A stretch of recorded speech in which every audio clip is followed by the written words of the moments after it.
I welcome you into this quiet hour. I invite you to let the day slow down. I invite you to find a soft place to rest. I invite you to open your heart just a little. I invite you to accept a gentle ease. Settle into your bed or chair. Arrange a pillow. Pull a blanket over tired shoulders. Turn the lamp down low. Let the room feel dim and kind. Allow the small sounds of the house to become part of a slow rhythm. Let them remind you that you are home. Breathe with me. Inhale slowly. Fill the belly. Hold for the count of 2. Exhale softly. Let the exhale be longer than the inhale. Keep breathing like this. No hurry. No pressure. Just the simple tide of breath. Let attention travel from the top of the head. Notice the forehead. Let the brow soften. Let the jaw relax. Feel the shoulders descend. Unclench the hands. Notice the arms melt into the mattress. I name each place to help the body release. Each name is a small permission to rest. Turn your awareness down the spine. Let each vertebra sink into the support beneath it. Soften the belly. Soften the chest. Allow the lungs to breathe without force. Each breath carries a small calm. Each breath carries a greater stillness. Now let the legs become heavy. Feel the weight at the hips. Let your feet drop. Imagine warmth pooling there. Imagine that warmth rising like a slow tide. It moves through the calves, through the knees, through the thighs. It reaches the hips, the torso, the shoulders. The whole body gets quietly warm. The warm tide brings a sense of safety. I speak gently and slowly. My voice is steady and low. I will read from the Bible for you tonight. I read in a soft pace. I am not interested in arguments or sharp questions. I am here to bring comfort, to share mercy, to offer hope in Christ, to let those words settle like soft rain. You do not have to hold every thought. You do not have to respond or explain. Let the stories and promises pass through you. Let them settle where they will. Some phrases may touch a tired place in the chest. Some phrases may open the door to rest. That is enough. I choose passages that are simple. I choose passages that speak of rest and care. I choose passages that remind the heart of mercy. I will not rush. I will let silence follow each short reading. Those pauses are as important as the words. In the quiet, let the meaning arrive in its own time. If your mind drifts, let it drift like a leaf on a slow stream. Notice the thought without judgment. Then guide the attention back to the breath, back to the soft cadence of my voice, back to the invitation to rest. You can return again and again. Each return is a quiet victory. Picture a gentle light at the center of your chest. It is warm, but not hot. It is steady, but not blinding. That light is mercy. It is quiet strength. It fills the ribs and the soft places of the heart. When fear or worry poke at the edges, the light steadies them. It does not argue. It simply holds. Remember that you are not alone. I sit with you in this small hour. The presence I describe is close and kind. It stands beside you like a steady hand. You do not need to perform to receive this kindness. You do not need to change everything. The kindness meets you as you are. If any regret or sadness presses in, let it come. Name it gently in your mind. Offer it up to the light at your chest. Let the light listen. Let it breathe with that sorrow and hold it. Mercy does not erase memory. Mercy softens the hold those memories have. It loosens the grip of panic and quiets the sharp edges of the day. As I read, picture scenes that are calm. A green field after rain. A narrow path with steady steps. A brook that moves without hurry. Trees that hold their leaves even in a slight wind. These images do not fix everything. They simply remind the mind of steadiness. They offer a pattern to rest against. We will keep the pace slow. I will pause between verses and phrases. Those pauses allow the heart to digest. They allow the breath to match the rhythm of the words. In those spaces, I invite a short prayer. No need for perfect words. A small, simple sentence will do. Ask for a night of rest. Ask for mercy. Ask for the courage to open the next dawn. If sleep comes while I read, that is a blessing. Sleep is part of healing. Let it arrive with gratitude. If sleep does not come, that is also okay. Stay in the room of quiet. Stay with the soft cadence. You are safe in this space. You are accepted. You are cared for.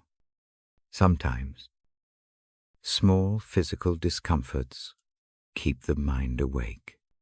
If that is the case, shift position slowly. Stretch one limb at a time. Press the heels into the mattress for a moment. Tuck the chin toward the chest briefly. Each small movement can ease tension. Each small ease allows the breathing to deepen once more. I remind you to let go of the day's to-do list. Those tasks will wait in the morning. For now, consent to a brief pause from busy thoughts. Allow the present moment to take precedence. The present is gentle and immediate. It asks only for attention. If you hold a fear for tomorrow, try this. Breathe into that fear for 3 breaths. Name it, then picture handing it over to the steady light at your chest. Watch the fear sit beside the light. Notice how the light does not dissolve the fear instantly. It simply softens the edges until you can rest again. There are moments when a word from Scripture lands and stays. A single sentence can act like a soft hand on the shoulder. It can remind you that you are known, that you are seen, that mercy is near. Let that thought grow if it comes. Let it be a small companion through the night.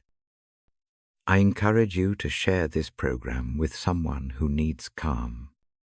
A neighbor, a friend, a family member. Invite them to find a quiet place and listen. You do not need to explain. You do not need to persuade. You simply offer the chance to rest with words that speak of hope in Christ. When the hour passes, continue the habit. Make a small nightly ritual of these moments. A short reading, a slow breath, a soft silence. These simple acts build a quiet life. They remind the body that rest is possible. They remind the heart that mercy is steady. Now, I will begin the reading. I read slowly and clearly.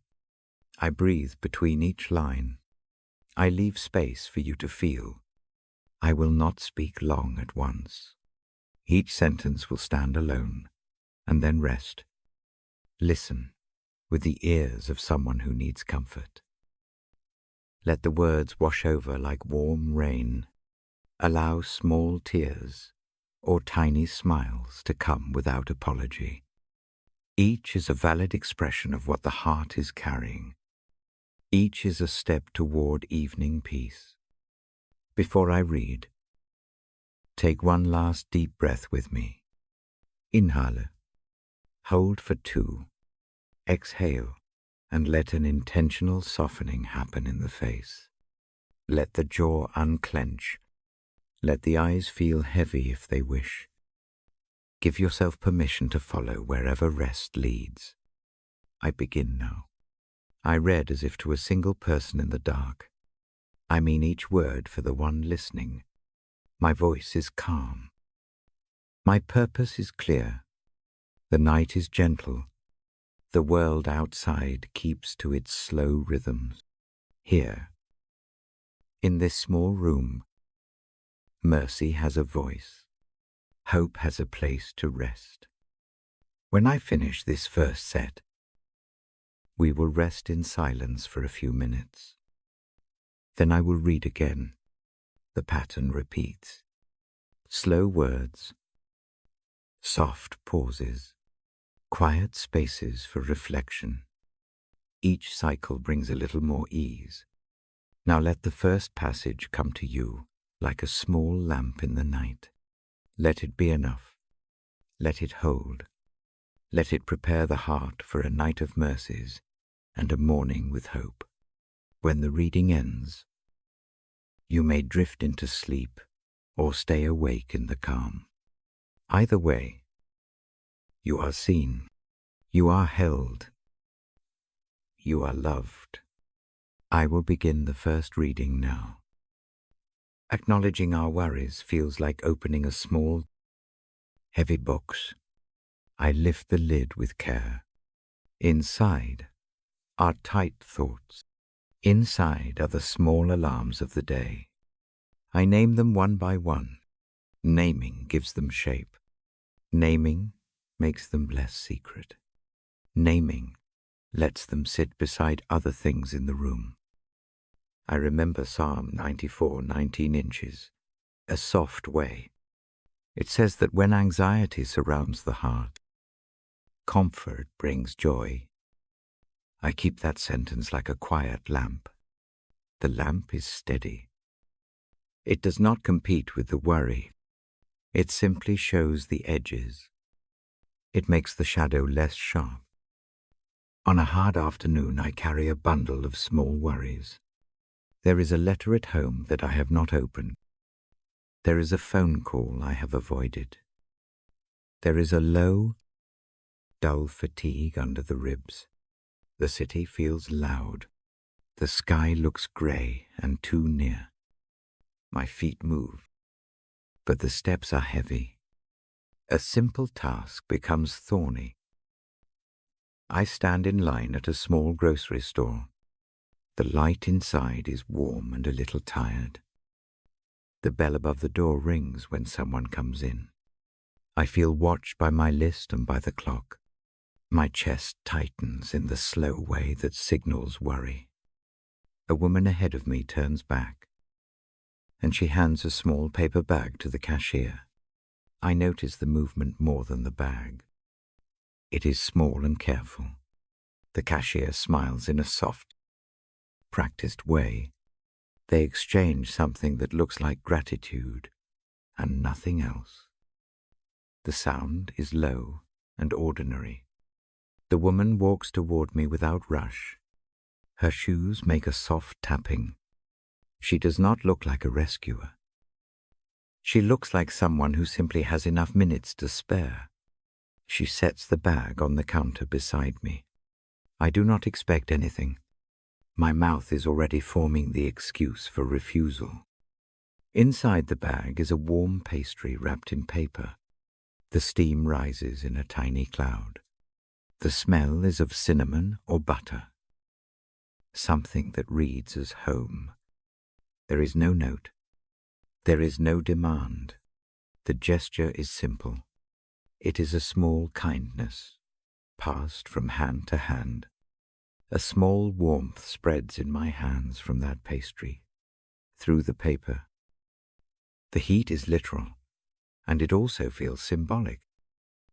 A simple gift breaks a tight loop in the mind. It interrupts the list, it interrupts the letter and the call for a very small time. The world gives back softness. I move to the bench outside the store. The city hums at the edges like distant sea. I hold the package between my palms. I do not think of the future. I let the present take over. The pastry is heavier than it looks. The warmth settles into my palms and then into my chest. I think of the psalm again. The words arrive without force. When anxiety crowds the mind, comfort brings joy. The joy is not loud. It is a slow uncoiling. It is like the unwinding of the paper around the pastry. It is the realization that someone cared enough to perform a small, ordinary kindness. The pastry tastes gentle. Each bite is a soft, steadying thing. The flavor does not fix the day. It does not remove the letter from the table at home. It does not change the facts. It changes the breathing. It gives a moment where the body is allowed to turn toward pleasantness. After the bite, I fold my hands against the wrapper. The city noise rolls past. The pain under the ribs retreats by the smallest of margins. The mind feels a little less crowded. The phrase from the psalm moves away from being an abstract promise. It lands as a present reality. Comfort is not only a word, it is a hand that passes a warm thing across a counter. A small kindness can be a signpost. It tells the heart that it is seen. It says that the world still has room for gentleness. That thought begins to loosen the grip of worry. The tight band around the chest becomes a ribbon. The ribbon can still be there.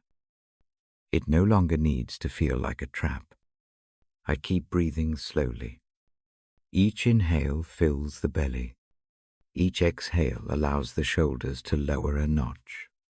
The pastry crumbs fall into the palm. They are mundane. They are soothing. They are like small prayers made of flour and butter. The woman is already gone when I look up. No fanfare. No expectation. Only a brief human exchange. That is the nature of many mercies. They arrive in quiet ways. They insist on no debt. They ask for no recognition. Back at home, the letter still sits on the table.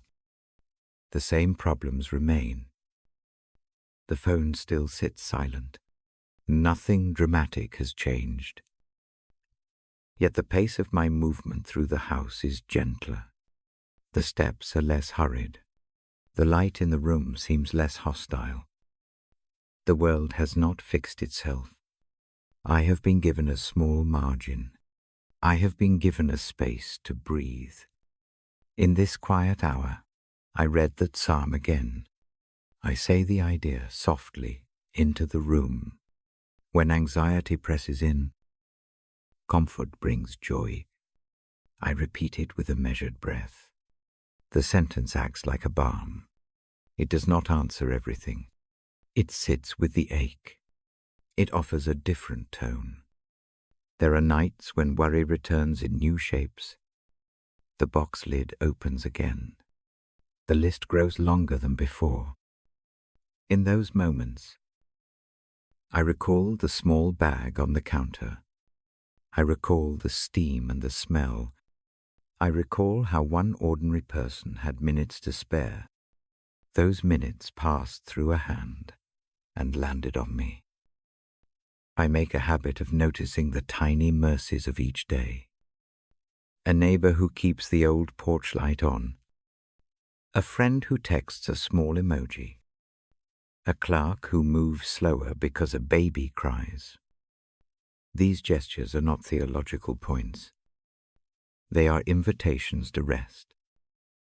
They are evidence that mercy moves through human hands. If worry returns tonight, I invite a simple practice. Place the worry on your lap like a folded cloth. Look at it. Give it a name. Then picture a small kindness arriving. It can be a warm cup of tea left at the door. It can be a single, honest sentence read in a book. It can be a stranger who holds the door for a moment. Let that kindness stand near the worry. Let it offer a soft contrast. Do not force a sudden change. Do not demand the worry vanish. Allow the two things to sit together. Notice the small easing. Allow the heart to accept a pause. The presence of kindness does not dismiss pain. It offers a resting place within it. Tonight, before sleep deepens, I read the psalm once more. I speak slowly, and with space between the phrases. When anxiety presses upon the soul, comfort brings joy. I breathe after each clause. I give room for the words to settle. The voice is calm. The intention is simple. In the hush that follows, I hold the image of the pastry and the paper bag. I do not need to recreate the exact scene. I only need the memory of a small human act. It becomes a model for other moments. It reminds the mind that mercy often arrives in low places. It reminds the body that relief can be small and still be true. If sleep travels in, let it come on those feet of quiet. If wakefulness remains, stay in the calm that follows the reading. Let the psalm be a lamp you carry into the night. Let the memory of a small kindness be another lamp. Two small lights are enough to change the feeling in the room. I will pause now. Breathe with me for a few slow counts. Allow the chest to relax. Allow the mind to note one small kindness from your day. Hold that memory gently. Let it sit beside any worry. Rest with both for a moment. When the pause ends, I will read again, and we will move forward with more quiet words. I read a short line from the psalm. I lift it slowly, like a small lantern. Blessed are those whose transgressions are forgiven. I let the words sit between us. I do not rush them. I breathe after each phrase and leave space for you to feel it. Forgiveness feels like a door that opens from the inside. For a long while, I keep that door shut. The lock is made of memory and shame, and a dozen tiny refrains that say, I should have done better. I carry those refrains in the ribs. They make sleep hard to find. They make the chest feel crowded. One night, after too many small nights of wakefulness, I sit on the edge of the bed. The lamp is thin and warm. I fold my hands in my lap. I do not plan a speech. I only let the quiet take shape. The psalm sentence moves in slowly. Blessed are those whose transgressions are forgiven. Those words are not a command. They are an invitation. I name a single thing I regret. The naming is gentle. It is not an accusation.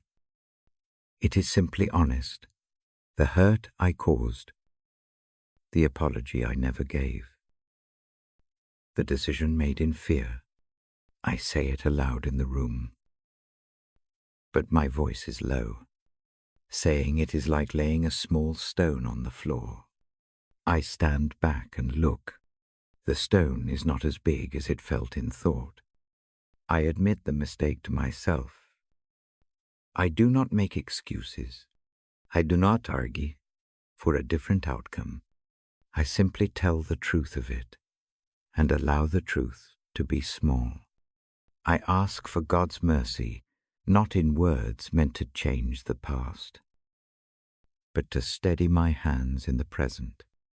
I ask for the permission to live with what happened without letting it hollow me out.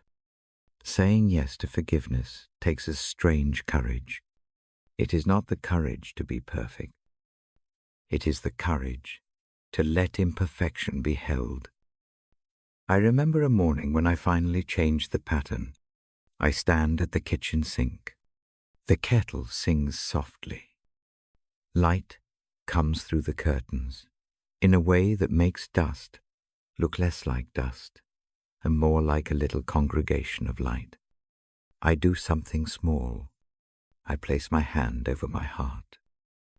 I breathe into the place that has been clenched. I speak the psalm again, in a very quiet way. Blessed are those whose transgressions are forgiven.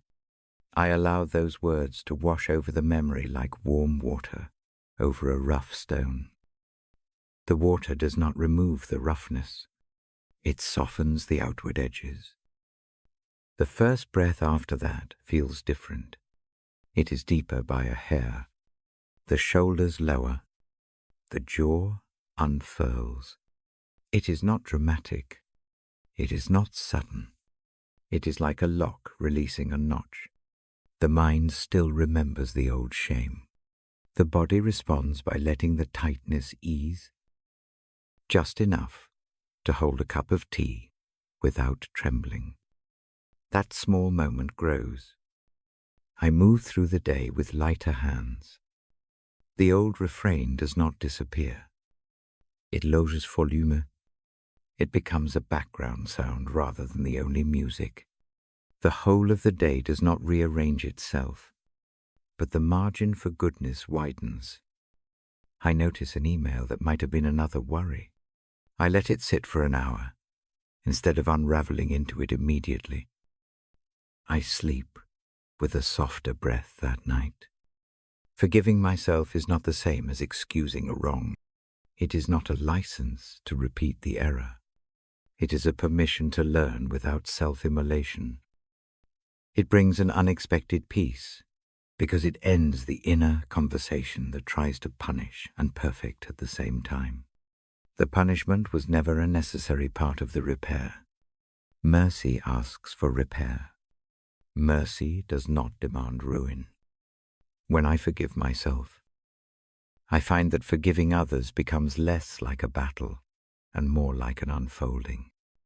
The hard edges between people begin to show small cracks where light passes. I have stood across from someone who has hurt me and discovered that the hold they had on my anger is not as strong when the weight of my own shame is loosened. That is a tender thing to admit. It is not simple. It is a slow realignment. Tonight, as I read that psalm to you, I want to invite a small exercise. You do not have to perform it perfectly. It fits in the space of one breath and one small movement. Put your hand where your chest feels the most tight. Breathe into that place. Name one regret gently. Then let the sentence arrive, blessed are those whose transgressions are forgiven. Repeat the phrase slowly. Let each word be a soft towel placed over a small hurt. Breathe after each word. Notice the breath lengthen. Notice whatever small change happens in the body. Forgiveness for ourselves often arrives in tiny gestures. It can be a letter left unsent. It can be a cup of tea made for a night that was meant for harshness. It can be a night where I close the laptop before replaying a memory into the early hours. These acts are not grand. They are the small plumbing of mercy. They let the life flow move more smoothly. There is also a time when forgiving others needs to be named. It does not mean forgetting. It does not mean ignoring safety. It may mean oiling the hinges of a door so that it opens without too much grating. I forgive not by erasing, but by setting things down. Setting down does not always mean returning. Sometimes it means learning to live without carrying the dead weight across the room. The psalm gives permission for this gentle stuff. It reminds me that mercy begins with being allowed to be lighter. I read the line once more for you. Blessed are those whose transgressions are forgiven. Let it carry you like a pillow for a moment. Rest your head on it. Let the thoughts march past without inviting them all in. Now, I turn to the next small idea. I follow the outline we keep in this hour. The next step is to notice God's presence in the gentleness we accept. The heading in my notes begins with God. I let that word be simple and calm. God, in this quiet hour, is not a distant judge. God is a neighbor who sits on the porch with a mug of tea. God is a hand that steadies the lamp when the wind wants to make it flicker. This presence is not loud. It does not shout instructions. It offers a steadying. It offers a soft correction when the path veers into harshness. I have found that noticing this presence changes the way forgiveness arrives. It does not fall like a decree. It comes like a light that helps me see the shape of things more kindly. I ask you to imagine that light now. Picture a small lamp at the center of the chest. It is warm but modest. It does not blind. It reveals gentle contours. When memory tries to sharpen a fault into a weapon, that light makes the edge rounder. It does not remove the fact. It simply holds the fact without letting it cut. I read a quiet promise to you, not as a theological lecture, but as a bedside whisper. Mercy is present here. The presence is not contingent on perfect language or complete understanding. It is available in the ordinary acts of care. A neighbor's kind motion, a friend's brief message, a moment of quiet self-admission. These are the ways that presence often moves. Tonight, let forgiveness and presence sit together. Let them act like two hands on the same small instrument. One steadies, the other eases. Breathe with that image. Feel the steadiness move across the chest. Allow the easing to spread into the shoulders. If some regret remains, let it sit in the same room as the lamp. Watch how the lamp changes the feeling without forcing the story to change its facts. I will pause now and leave room for the breath to settle. Rest in the simple sentence for a few slow counts. Allow the psalm to be a blanket that covers the small, sharp things. When the pause ends, I will read another short passage and continue to build this gentle rhythm. For now, breathe. Let the heart feel forgiveness as a small, practical mercy. Let the presence of God be a steady light beside it. I turn the page gently. My voice stays low. I bring a single verse to the room.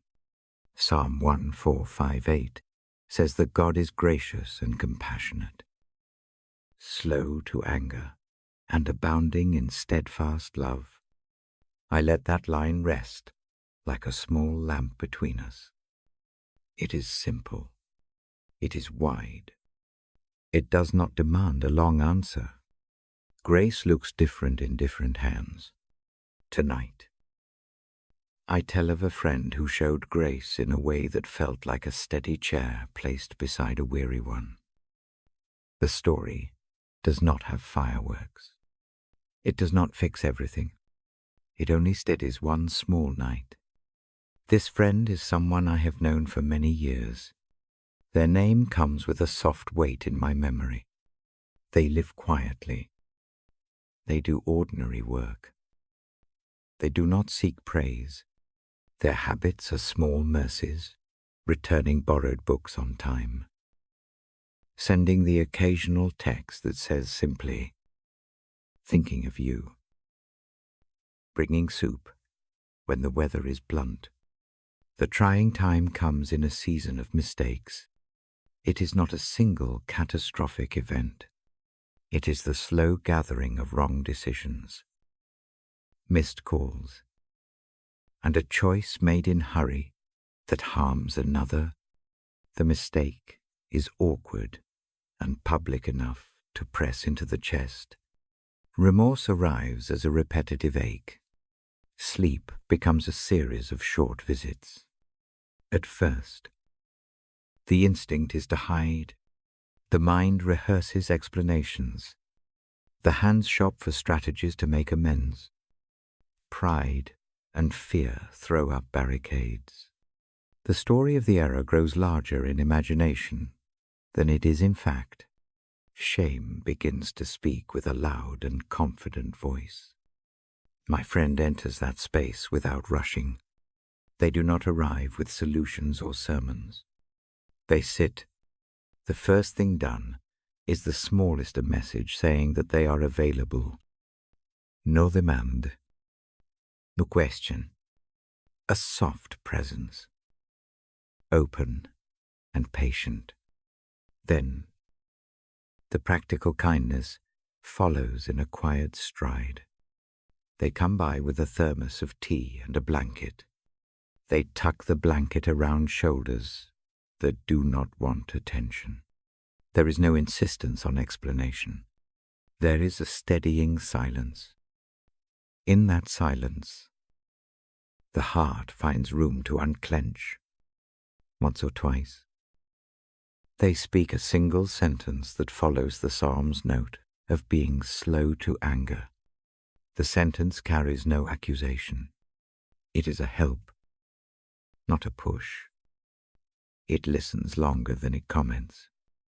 In the listening, the narrator of shame loses a little volume. The apology comes easier.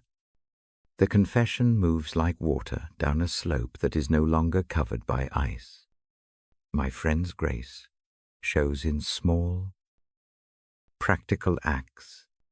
They call an office to ask the necessary question so that a repair happens faster. They tidy a messy stack of papers without comment. They cover a shift at work so that a night of sincere apology can happen without the added burden of public performance. These are low gestures. They are not attention-seeking. They are exactly the kind of help that keeps pain from spreading into every corner of life. There is a moment when the hurt person I wronged speaks. The meeting is awkward and necessary. My friend waits outside the room. They do not hover. They are present like a tree shading a path.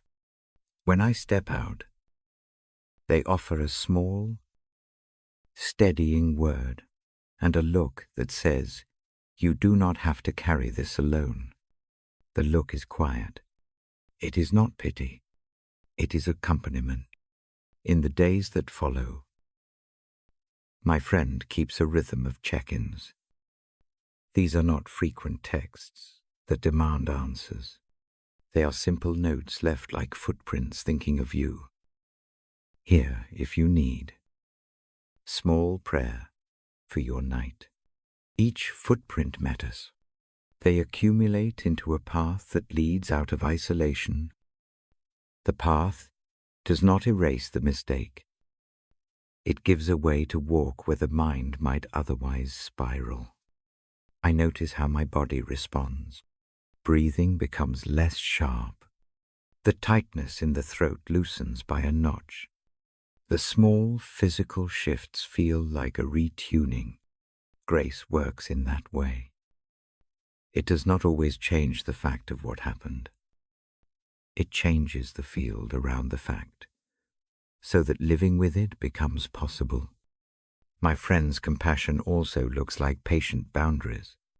There are clear moments when help is a no. Protecting others is part of mercy. Grace is not permissive. It refuses to let harmful patterns go unchecked. In one quiet conversation, boundaries are named with care. The tone is not punitive. It is a practical compassion that holds both justice and kindness together. That balance comforts me more than I expect. There is a particular morning I recall. Rain is thin and steady against the window. The world smells of wet pavement, and the kitchen is slow to warm. I receive a short note that reads in a modest way, "No need to answer now." It accompanies a small list of actions already taken, a call made, a letter drafted, a meal arranged for the person affected. The note ends with a few words that echo the psalm, "Grace is near." The line is not theological argument. It is a bedside sentence delivered like a hand to steady a lamp. Grace shows up sometimes as silence. My friend learns to resist the urge to explain away the mistake. They wait for confession rather than preempt it. That kind of patience models the psalm's slow anger. It teaches the nervous system that not every mistake will be met with heat. That lesson helps sleep return in thin, generous threads. The mercy I experience because of this friend grows into a different habit. I start to forgive in small steps. The first forgiveness is not a grand gesture. It is an ordinary morning where I do not replay every misstep. It is making an honest cup of coffee without scolding the hands. It is letting the mind rest for a full minute without accusation. These small acts of forgiveness feel like tiny rehabilitations of the self. This friend's example also changes the way I watch others. When someone else errs, I remember the lamp and the thermos of tea. The memory nudges me toward patience. Compassion becomes less of an abstract duty and more of a practical posture. I catch myself asking what small kindness might fit the situation. That question is itself a soft kind of prayer. Grace, in these moments, is not a theological concept to be argued. It is a set of small actions that make living bearable. It is a wordless language that passes between hands. It is patience applied to a fragile human moment. It is steadfast love that does not bluster. It is the psalm breathed out in the quiet ways of daily life. As I tell this, know that the story is not perfect.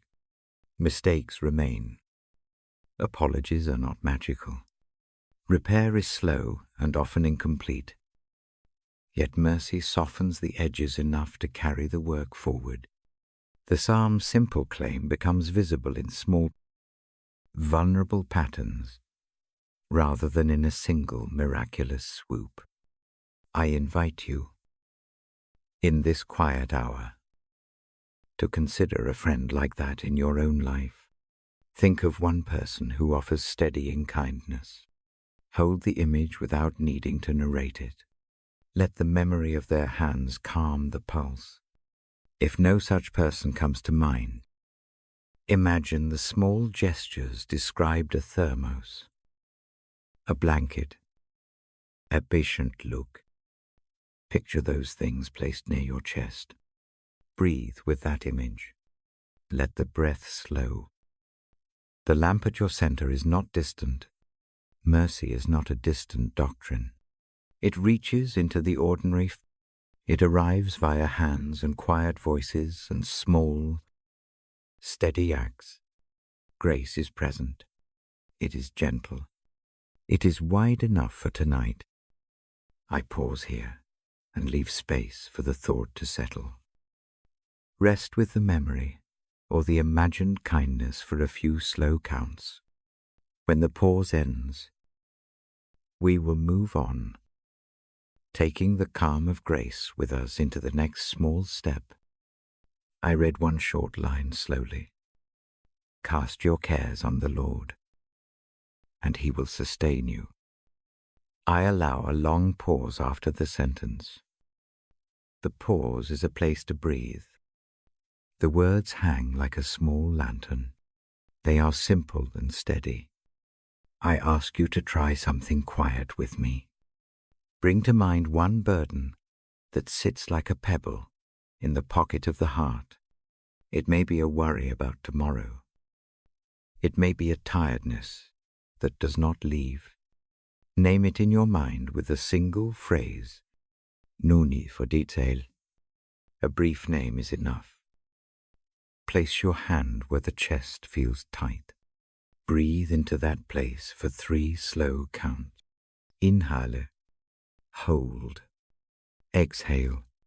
With the next breath, imagine lifting the pebble and placing it on a small table beside you. See the surface of the table clearly. Set the pebble there and step back. As I read the verse again, picture the table under a small lamp. The lamp is steady. It is not bright. It simply keeps the pebble in gentle light. Watch now as a pair of hands approaches the table. The hands are calm. They take the pebble with care. They do not inspect it to judge. They simply hold it. Feel, for a moment, the sense of handing over. The act of handing over is not a trick. It is a small decision. The decision has a quality of trust. It says, not in big words, that the burden need not be borne alone for this night. The shoulders loosen by a breath. The neck relaxes. The jaw unclenches. The body answers when the mind gives room. There is a physical change. Breathing becomes slower. The chest expands more fully on the inhale. The exhale lengthens into a soft release. Muscles that felt tight like drawn strings ease into the support beneath them.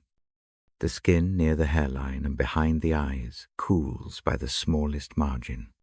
These tiny shifts add to a greater calm. The mind also changes its rhythm. Churned thoughts lose some of their urgency.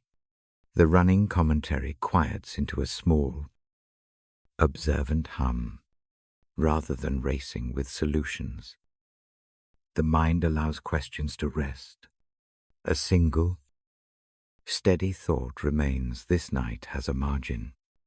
There is enough space to sleep. A small story helps me notice this change more clearly.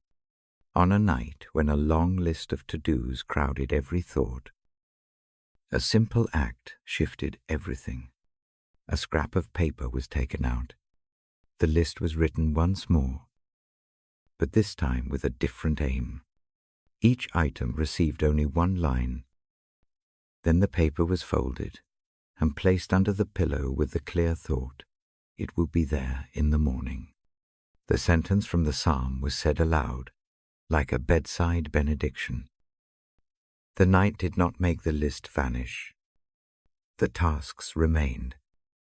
The mind did, however, accept a temporary truce. Sleep came in slow pieces. Dreams felt less like arguments and more like soft images. When the morning arrived, the list awaited. It felt manageable because a margin of rest had been granted. The simple act of placing the burden and saying the verse made the difference. Releasing a burden to God is not a single magic moment. It is a practice that can be returned to. The practice is small. Name a worry. Breathe. Place it in the light. Say the verse. Let the body respond. Repeating this motion over time trains the nervous system. The system learns that burdens may be set down without falling apart. There is a steady assurance that follows. Not every fear disappears. not every problem dissolves overnight. The assurance rests in the promise of sustaining. The sustaining is a quiet kind of holding. It feels like a steady hand under a heavy arm. It steadies rather than carries all alone. That difference matters. It makes living with difficulty possible without being consumed by it. Trust grows slowly. It shows up in small practices. A hand placed lightly on the chest before sleep. A soft repetition of the line from the psalm. A short moment of imagining hands that care for what is fragile. Over weeks, these practices build a sense that night is a safe place. The bed becomes more than a place for rest. It becomes a place where worries may be laid down for a time. I also notice how this unburdening changes the texture of prayer. Prayer, in that soft hour, becomes less about urgent pleading and more about honest handing over. Words shrink to what they need to be. The voice is low. The content is simple. A whispered phrase can be enough to sustain me. Keep me. Steady my small heart. These sentences do not have to be eloquent to be true. The tranquility that follows is often quiet and domestic. It is not a theological thunderclap.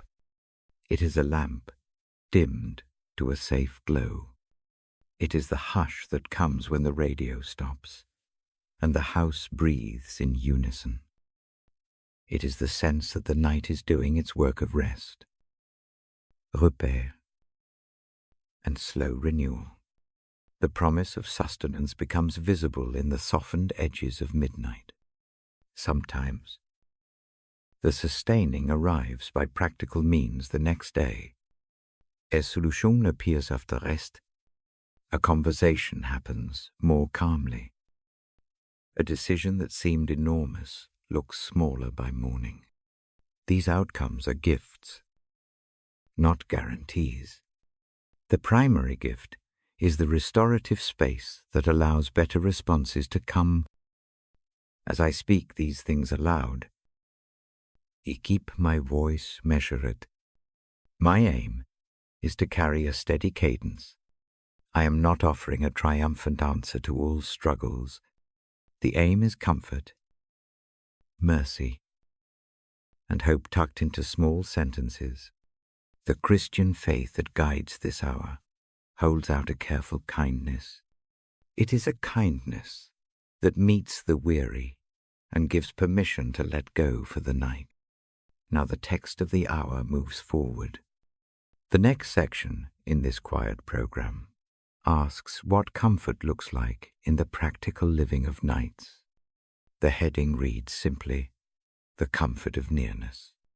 Nearness is less about explanation and more about presence. It is the gentle company that stays beside the bed when worries come. Imagine a small shawl folded at the foot of the bed. It is not spectacular. It is soft and familiar. Draping it across the shoulders feels like a neighbor stopping by with a hot cup. The action is ordinary. The effect is tender. Comfort often comes in these unremarkable ways.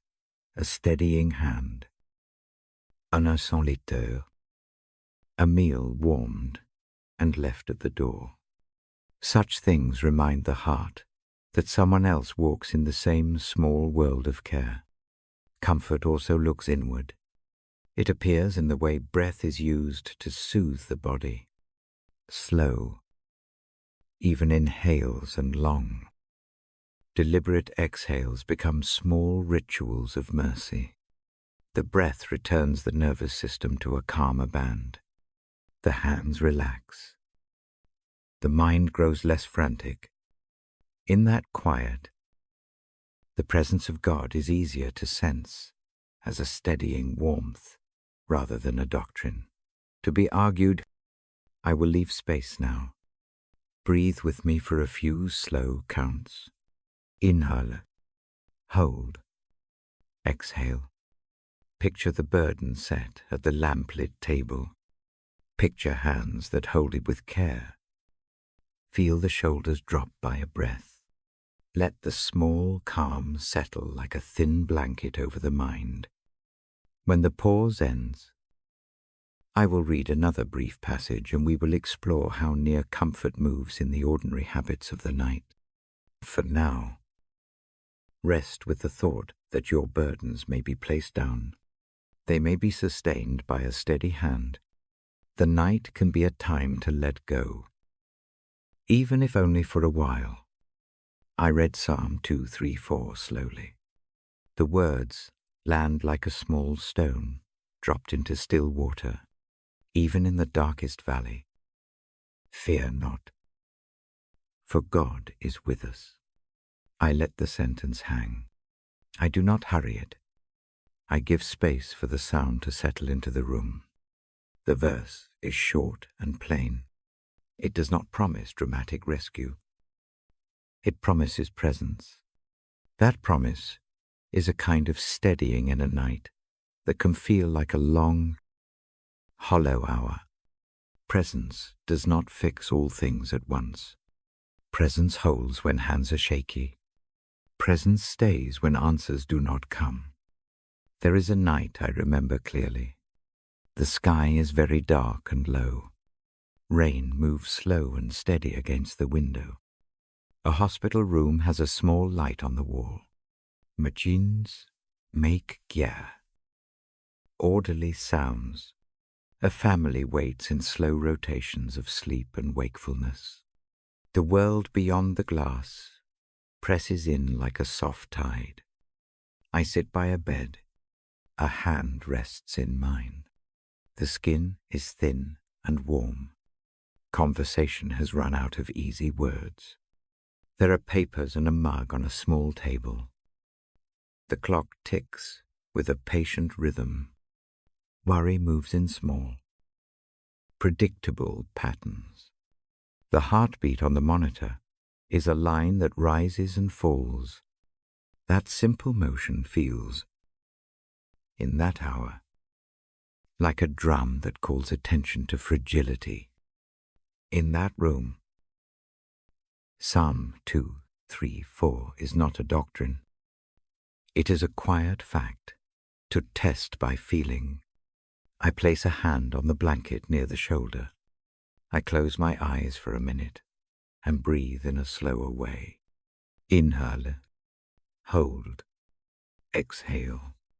The breath becomes a tool for noticing what is present. Breath and presence tuck into each other. At first, presence feels like a soft warmth at the edge of the field of attention. It is not bright. It is not loud. It is the sense that something steady is there, close enough to touch if needed. When fear tightens the throat, that steady thing stays. It does not lecture. It does not demand immediate understanding. It wraps in a small patience and waits with the hurt. A nurse comes by and adjusts a pillow with a careful hand. She does small things that do not seek applause. Those hands become part of the picture of presence. So do the quiet prayers of others in the hallway. Said in low and ordinary language, Mercy moves in acted quietness. It moves through people doing tiny duties. Presence is often carried by such small motions. I do not find sudden relief in that room. There is no cinematic turn where color rushes back into everything. Instead, there is a series of small shifts. The jaw unclenches by a breath or two. A thought that had been looping breaks, and a different one takes its place for a moment. The focus moves from a thrumming worry to the simple fact of holding a hand. That shift changes everything about how the night is lived. At one point, I speak aloud a short line from the psalm. My voice is low in the clinical hush. The sentence is not meant to explain what is happening. It is a small lamp placed near a bedside. The words become a kind of permission for the heart to stop arguing with the unknown for a while. Permission in a night like that feels like a gift. When I imagine God's presence, I do not imagine a distant ruler. I imagine someone sitting quietly beside the bed with a mug of tea, someone who does not speak much, but who steadies the lamp when the wind threatens to blow it out. That image is less about abstract doctrine and more about the domestic reality of consolation. Presence like that makes room for small rests. There are other nights when the valley is not literal. It is a season of unemployment, a long argument with a friend, a loss that telescopes the days into a uniform ache.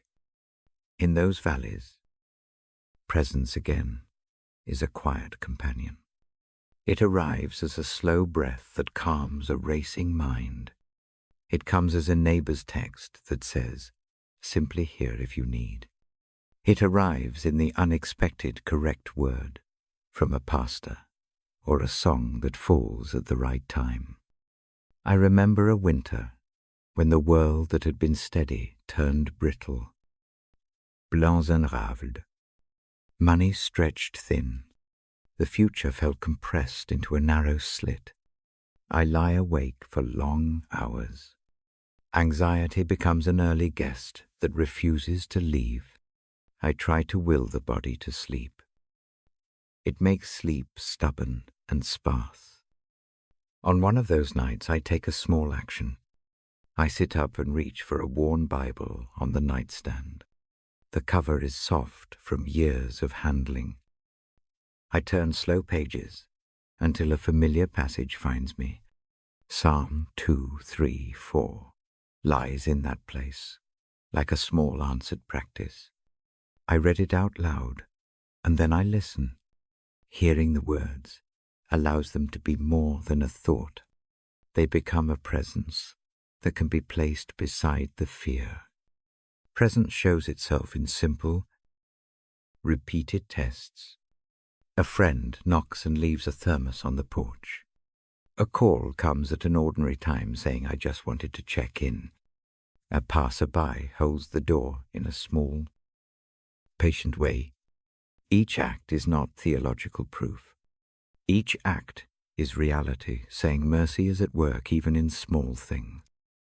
The accumulation of such moments assures the heart in the hush of reading.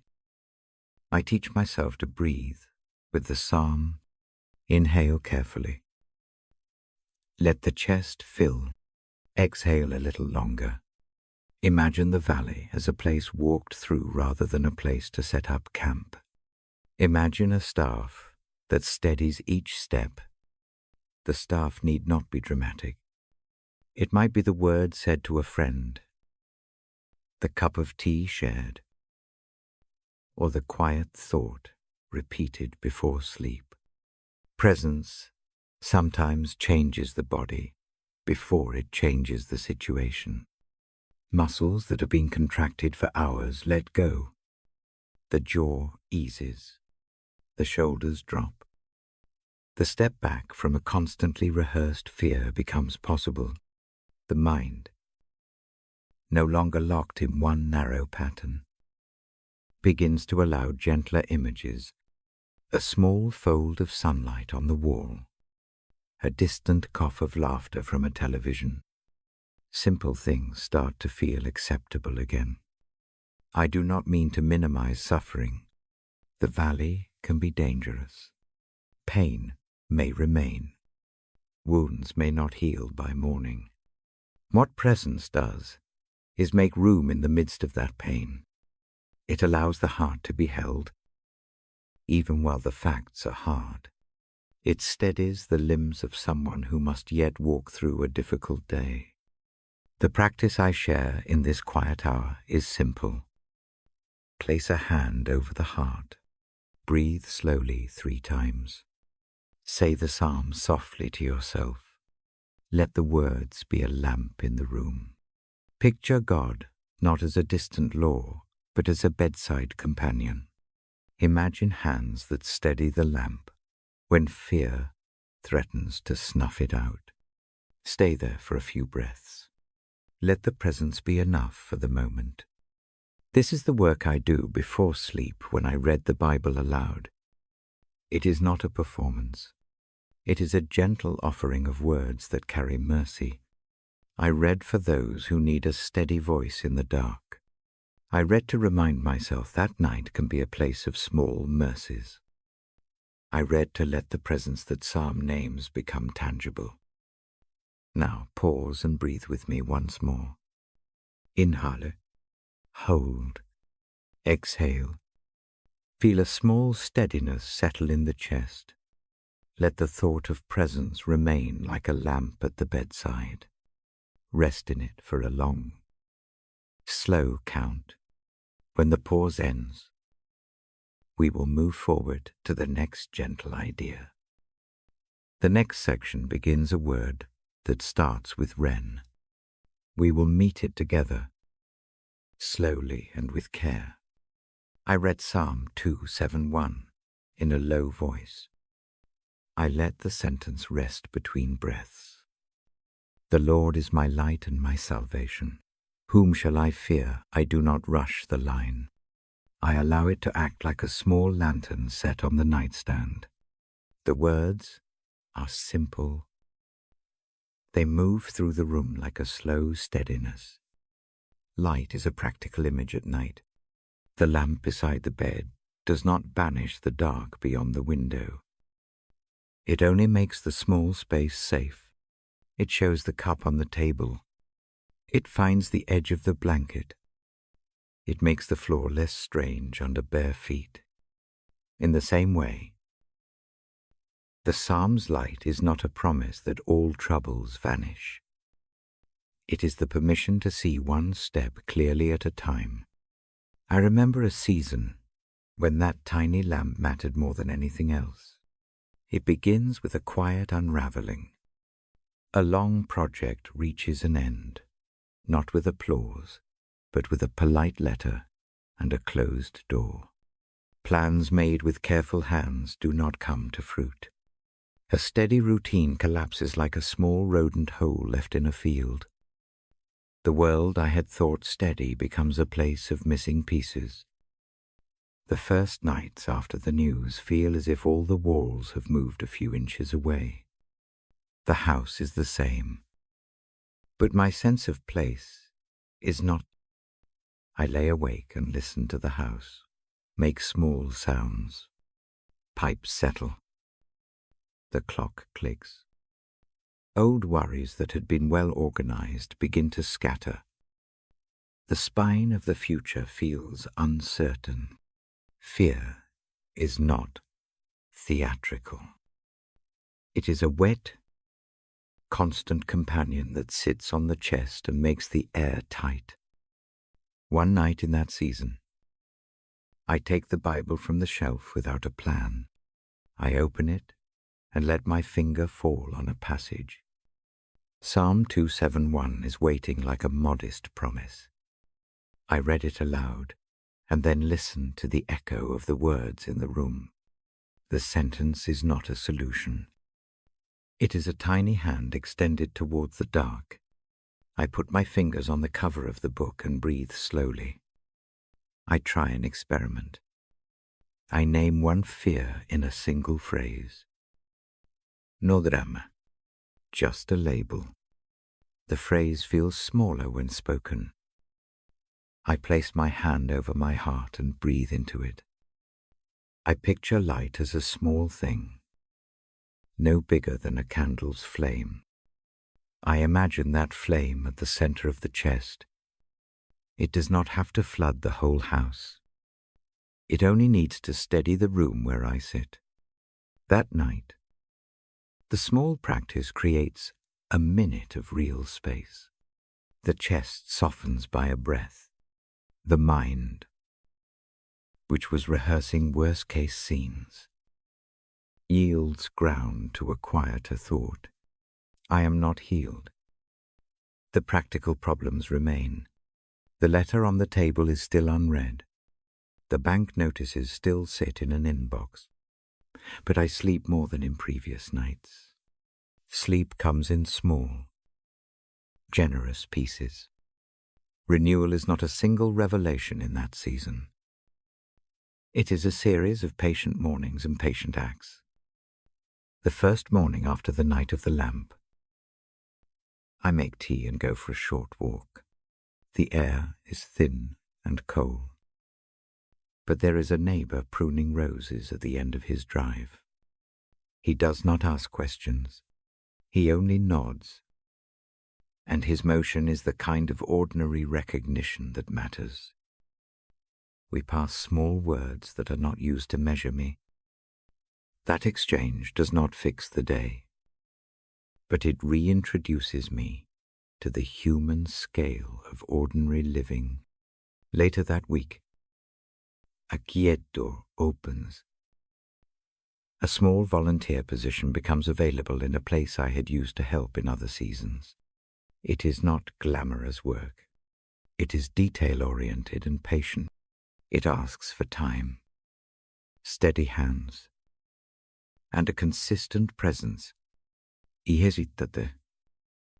It feels like a step down from plans lost. Yet the thought of a simple task that matters pulls at me. I accept the role slowly. The first day I arrive, I worry I will seem diminished. Instead, I find ordinary people at work, people who have known failure and who are practiced in simple acts of care. They do not offer sermons. They offer tasks and hot coffee and a steady clock. The work demands presence more than pride. I learn to do small things again, sorting, holding a pen open for someone who cannot, bringing a tray of water. Over weeks, the work steadies a rhythm. Mornings have purpose. Evenings close with a sense of small accomplishments that do not demand applause. New friendships form in patient places. Conversations happen while hands are busy. One person shares a confidence about a similar setback. Another mentions how a surprising change in life led to a new trade learned and a contented day. These stories are not big miracles. They are quiet rearrangements of life around different humble joie. Faith renews in those small shifts. The Psalm's image of light grows less like bright rhetoric and more like a practical rule. I do not experience a sudden resolution. I experience a change in attention. I notice what is near. I avail myself of small mercies. I begin to trust that the light will show the next step, not necessarily the whole staircase. A turning point comes not with thunder, but with a small invitation. A neighbor I had only nodded to invites me to help with the community garden. The work is humble and physical. It requires mixing soil, carrying compost, and tending seedlings. My hands learn new rhythms. The soil turns under my nails in a way that feels grounding. The garden is a kind of laboratory for hope. Seeds are not grand promises. They are patient trusts. In tending the plants, I learn to hope again at a small scale. I watch how careful, repeated gestures lead to growth. Watering is a steady fidelity. Pulling a weed makes room. The pattern is instructive.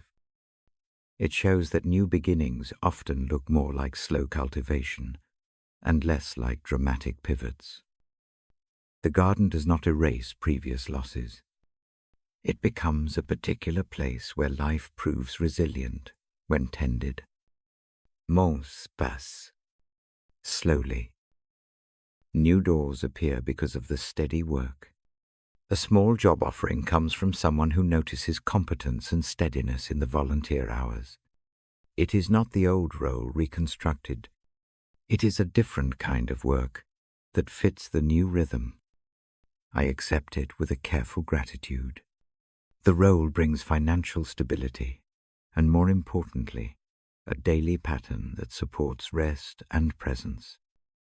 When I look back on the season, I see that renewal began in the small practice of trusting a modest light. The psalm did not make the problems disappear. It taught how to move in the dark. It allowed for patient steps instead of panicked leaps.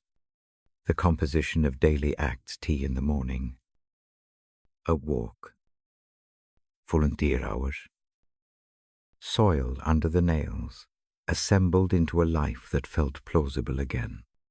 Renewal often acts like repair rather than replacement. A broken vessel may be mended with visible seams. The seams do not pretend perfect continuity. They testify to a work of healing and continued use. My life carries seams. The scars are not signs of failure alone.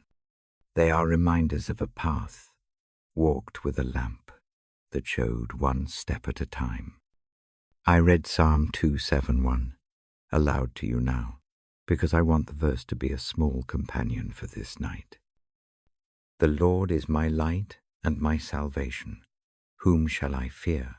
Let the sentence be a practical lamp. Let it find what you need to see tonight. Lay a hand over your chest. Breathe with me slowly. Picture a modest light, steady at your center, and allow it to show you one clear step. The renewal of faith I speak of is not a demand to be brave in a grand way. It is an invitation to begin again with small, faithful acts. It is mercy that comes through warm hands, patient friends, and quiet work. It is hope that grows like seedlings in a tended plot. If a setback has closed a door for you, lean toward the small openings. Walk toward the light that shows a step. Let the new beginning be built of steady, ordinary things. I will pause now and leave the image of the lamp with you. Hold it in the palm of thought. Let it warm the chest. In the next section, we will gather a different word. We will sit with the idea of embracing what mercy looks like in ordinary nights. For now, breathe. Rest with the light for a slow, kind moment. I take the book in my hands. I set it on the nightstand so the lamp can find it. I read Psalm 375 slowly and clearly. Commit your way to the Lord. Trust Him, and He will act. I let the words sit like a small stone in water. I do not rush. I breathe between each clause. This line is short. It feels like a key left on a table. Something practical, not grand. Commit your way. Trust. He will act. The sentence does not promise drama. It promises a steady movement. That steadiness is the kind I name for myself. Tonight I read it aloud, not to perform, but to offer a lamp for someone who listens. Uncertain paths come often. They arrive as small fogs in ordinary mornings. A choice about work appears like a fork that looks similar in both directions. A relationship quiets into a season of unsure words. A health report nudges nights awake. A move across town becomes a decision that bends the rest of life. Each of these moments feels like standing at a road with no clear landmark. In such hours, the instinct is to rush. Plans are made quickly to fill the silence. Answers are bought with anxiety. I know that pattern well, yet when a habit of committing is in place, the movement changes. The step is slower. The hand that makes the plan waits a little. The mouth that rehearses the worst case holds back. Committing my way does not mean abandoning the map. It means placing the map on the table and offering it to the one who walks beside me. I still fold the map carefully. I still run my finger along the proposed route. I still make lists. I still speak with trusted friends. The difference is the posture of the hands, instead of clutching the map as if it alone decides the road. I set it down and breathe. I say the verse. A small exchange happens. That exchange is trust in motion. Trust in God is often practical. On a slow Monday morning, a choice about a job appears. The new offer looks safe at first glance. The old work feels familiar. The mind argues both sides. Instead of deciding out of fear, I put my hand over the paper and say the verse. I ask for a quiet sign, a small alignment of circumstances. I make one small phone call to a friend who knows the industry. The friend listens and offers a detail I had not considered. A conversation with the old employer unfolds that same day. A different schedule opens. Nothing sounds miraculous on the surface. Yet the chain of small things alters the outcome. Trust did not remove the need for discernment. It simply adjusted how the discernment happened. Another time, a move across the country feels necessary but terrifying. Lists multiply housing. Boxes. Goodbyes. Nights stretch long. I keep the Bible on the table. I breathe with Psalm 375. I pray in short sentences. Here is this map. Lord, I place one worry at a time on the edge of the book. The act is tiny. It trains the hands to let go. A neighbor offers a lead on a house I did not know was available. A phone call from an old colleague arrives with an invitation to meet. Doors do not burst open. They move quietly. When patience steadies the hand that knocks, trust teaches me to notice small confirmations. A word in a morning text that arrives at the right minute. A parking spot found easily where it matters. A coffee offered by someone who sees the fatigue. These little signs do not replace wise counsel or practical planning. They decorate the path with reminders that the way is not walked entirely alone. The Psalm's promise becomes visible in such fragments. At times, the action God takes is internal. A decision I had been grinding over loses its sharp edge. The stomach unclenches. Sleep returns for a night.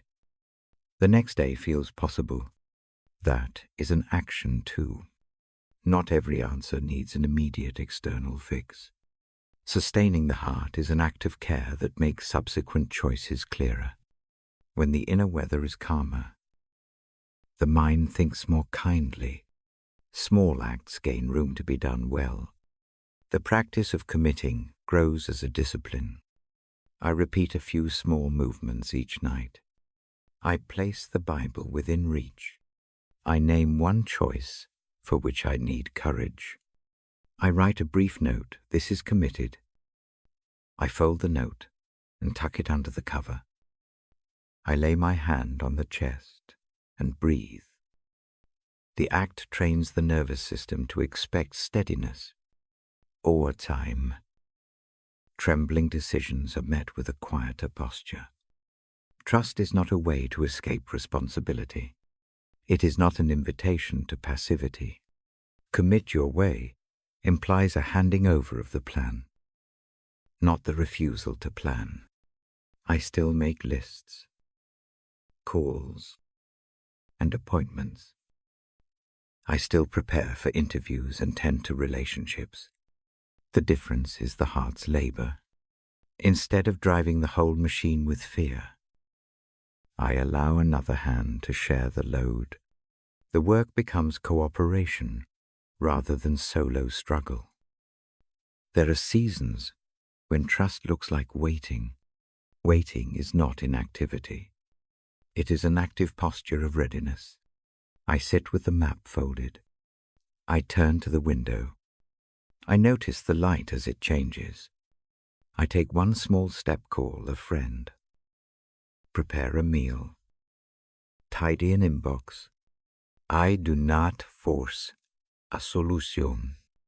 I give room for the next right step to appear. Sometimes the next right step is to do nothing dramatic at all. It is to sleep and begin again with a clearer mind. Trust also teaches gratitude in small things. When a solution arrives, I look for the chain of small helps. Someone who answered a message, a neighbor who cleared a path, a stranger who handed the bus card without asking.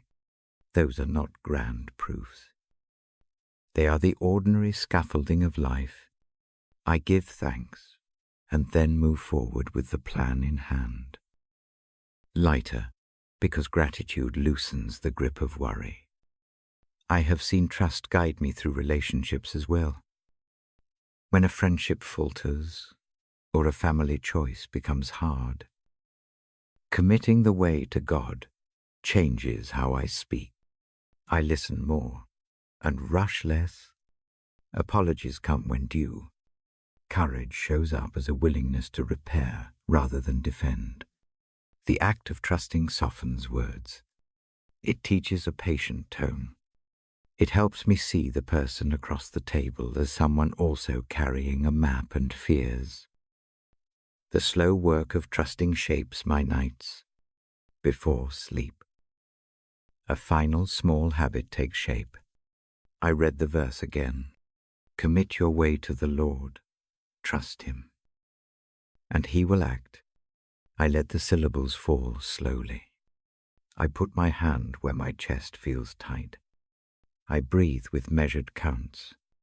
I imagine laying the map gently onto the palm of another who cares.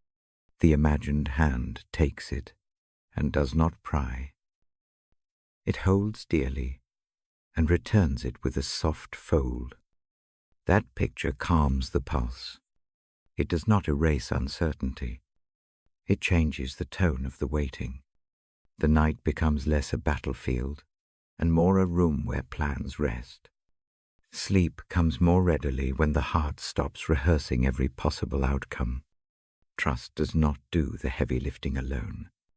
It changes the way heavy lifting is shared. If you are facing a choice tonight, try a small experiment with me. Name it in one short phrase.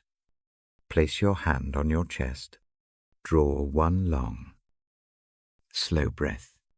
Say Psalm 375 aloud. Picture the map you carry set gently on a table. See another hand. Accept it. Let the image rest there for a few breaths.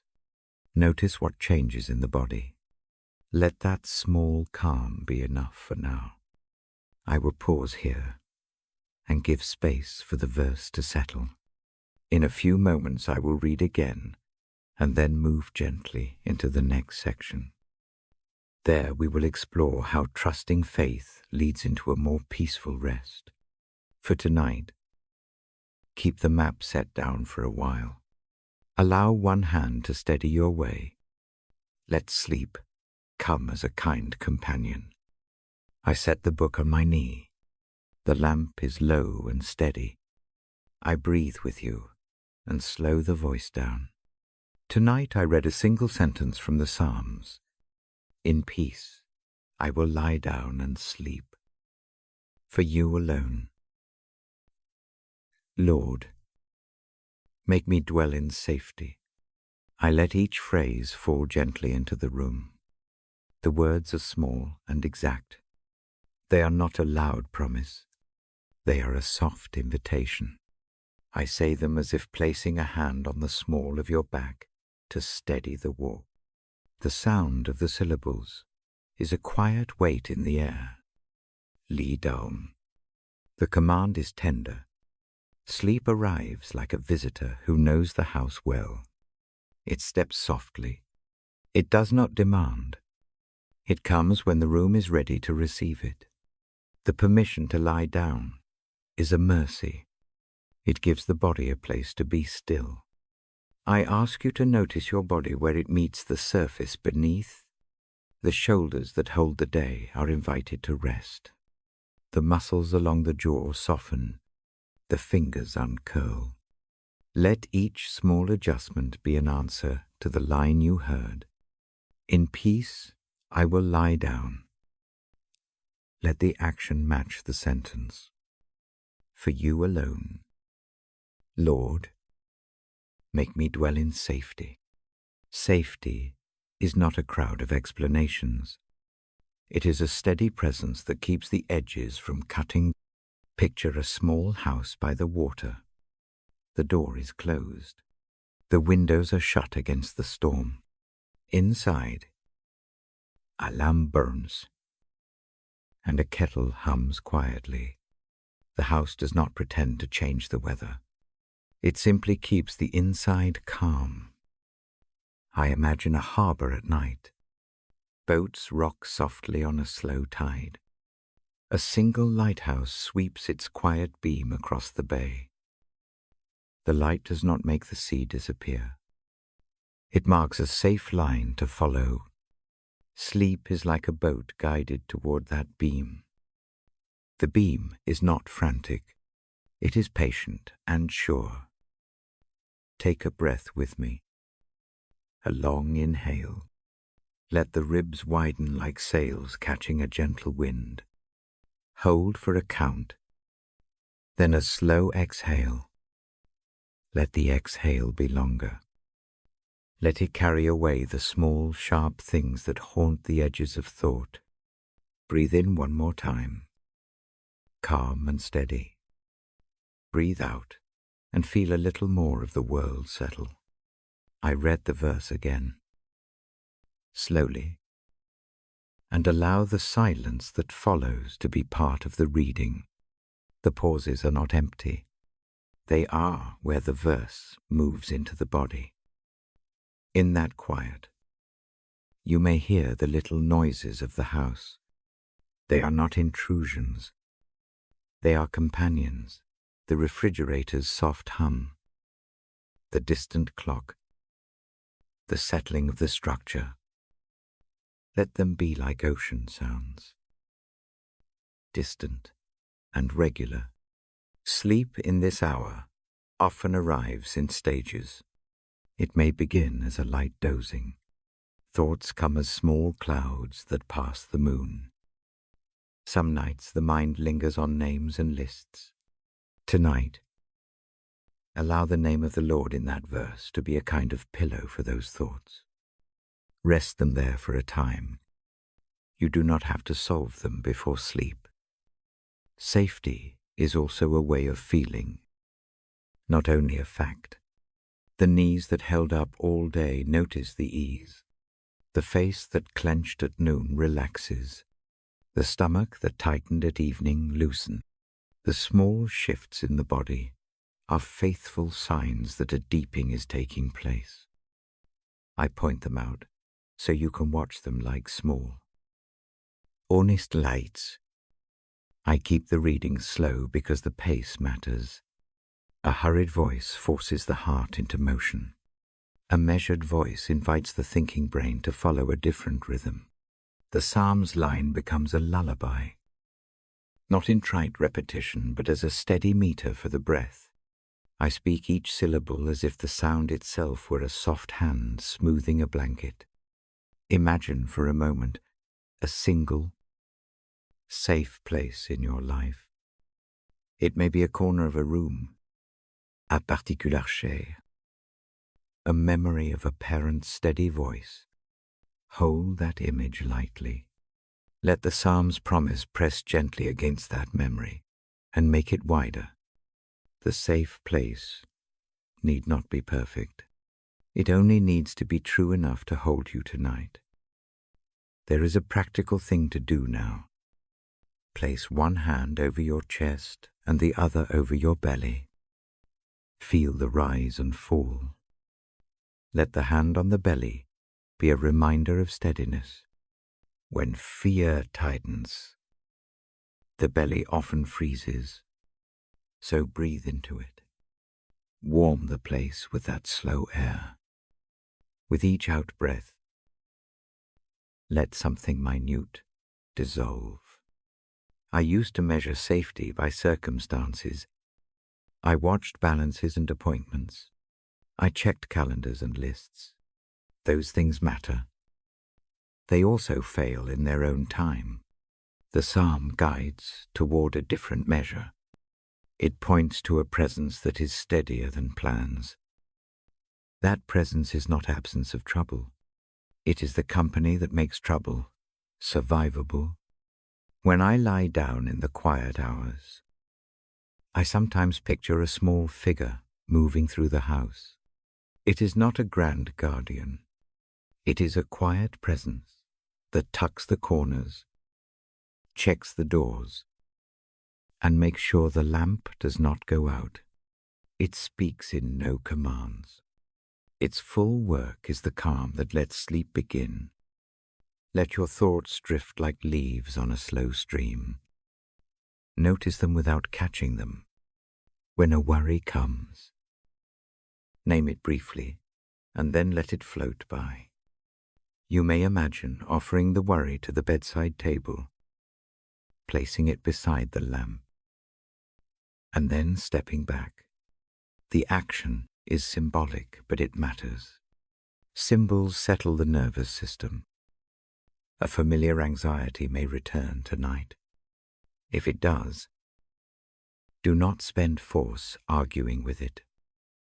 Instead, greet it softly, and then redirect attention to the breath and to the knowledge that you are sheltered for this hour. The shelter is not an empty promise. It is the felt sense of being held for a while by something larger than the loop of hurried thought. There is a small kind of gratitude that helps here. Not a loud hallelujah, but a tiny note to sing. A cradle of silence. The feel of the sheet against the shoulder. The color of the lamp's light. The knowledge that someone reads from a humble book to bring calm. These things do not fix everything.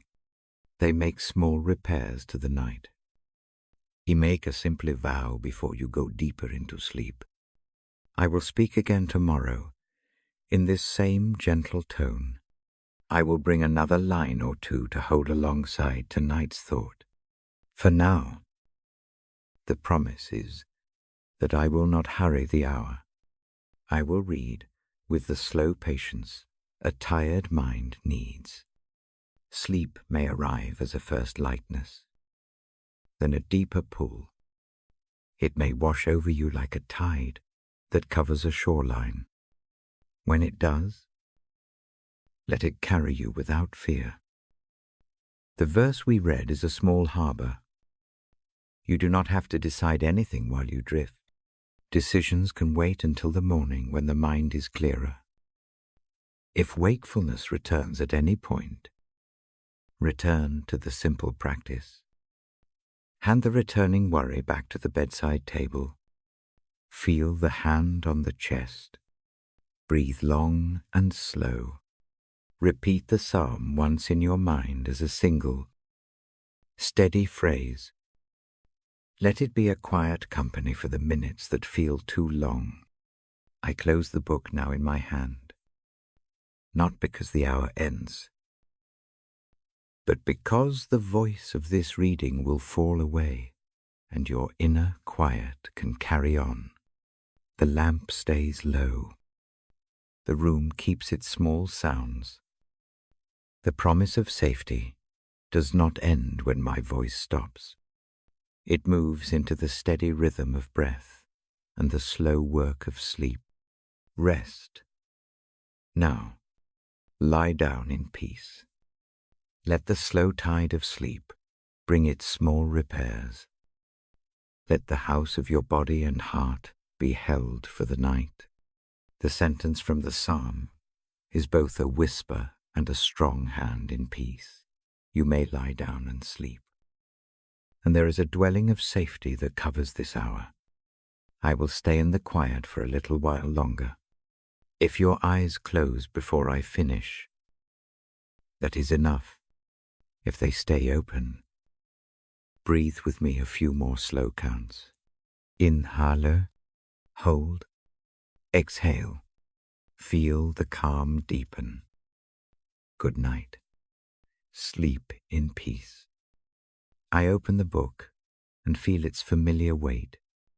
My hand finds the page, and I read in a low, steady tone.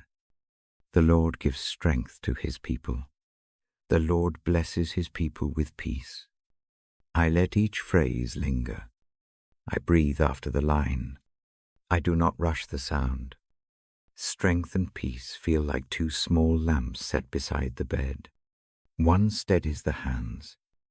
The other softens the edges. They do not erase the night's problems. They make the room easier to move through. They make the next breath follow with less alarm. I remember a night when the verse was more than a sentence. The illness had been slow and patient. It took small things for sleep that frayed. The interest in morning coffee. A small confusion over names. Appointments gathered like winter birds on the wire. The body felt like a house that needed constant mending. Fatigue pressed the joints. Fear nested beneath the ribs. That night, the mind did what minds do. It rehearsed every worst possibility with a fierce economy. Sleep slipped away. Time stretched thin and sharp. The lamp on the nightstand hummed with low light. The world outside was a distant thump of tires and a later than usual siren. The body had the hard habit of bracing. The jaw held in a tense line. The hands made small fists in the blanket. I reach for the Bible because it is what I have learned to reach for. When hands cannot find a better tool, I read the verse slowly. Again, the Lord gives strength to his people. The Lord blesses his people with peace. Saying the words is not a magic trick. Saying them does not conjure immediate resolution. Saying them, though, offers a shape to the night. The insight comes small and without fanfare. It is not a roaring revelation. It is a quiet observation. Strength is not my job to invent. Peace is not something to be forced into being by sheer will. These things can be received. They can be permitted to be present. The thought moves like a balm across a dry place. It slides into the crack between worry and the will to control. Hands on the chest. I slow my breathing. A long inhale. A gentle hold.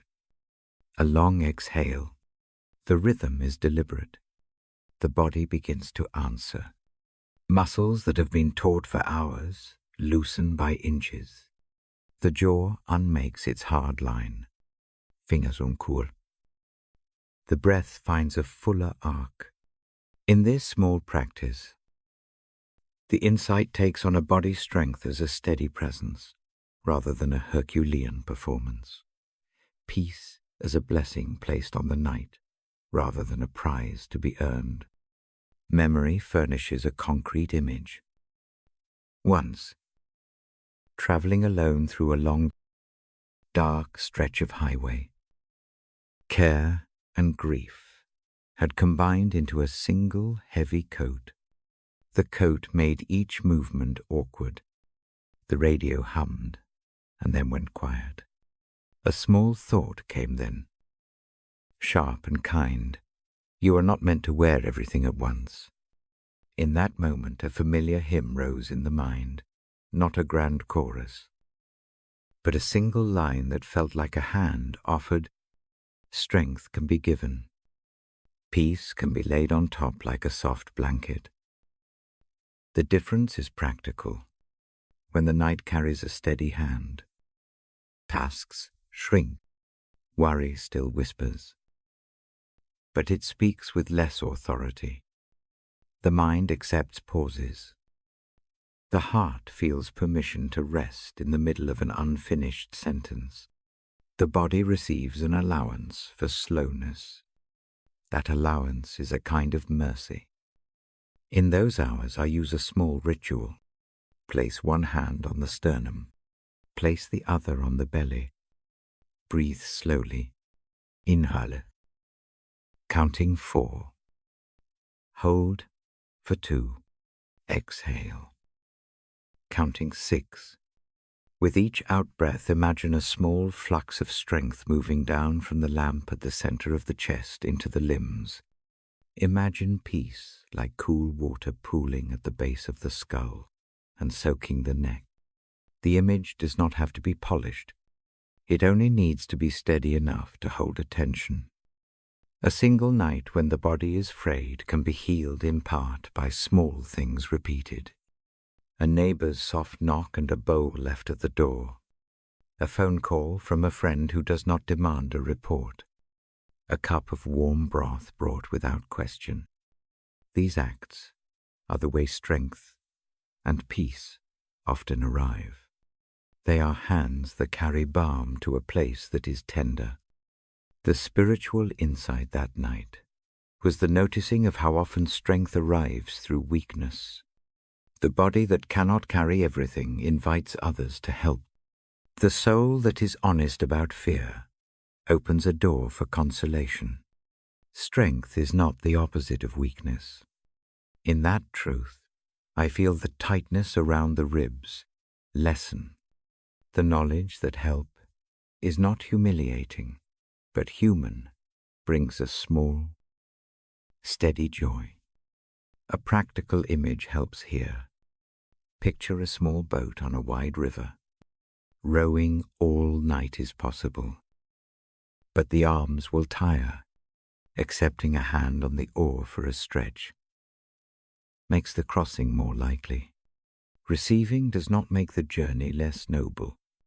It simply recognizes the design of the human body and heart. The Lord gives strength to his people. The Lord blesses his people with peace.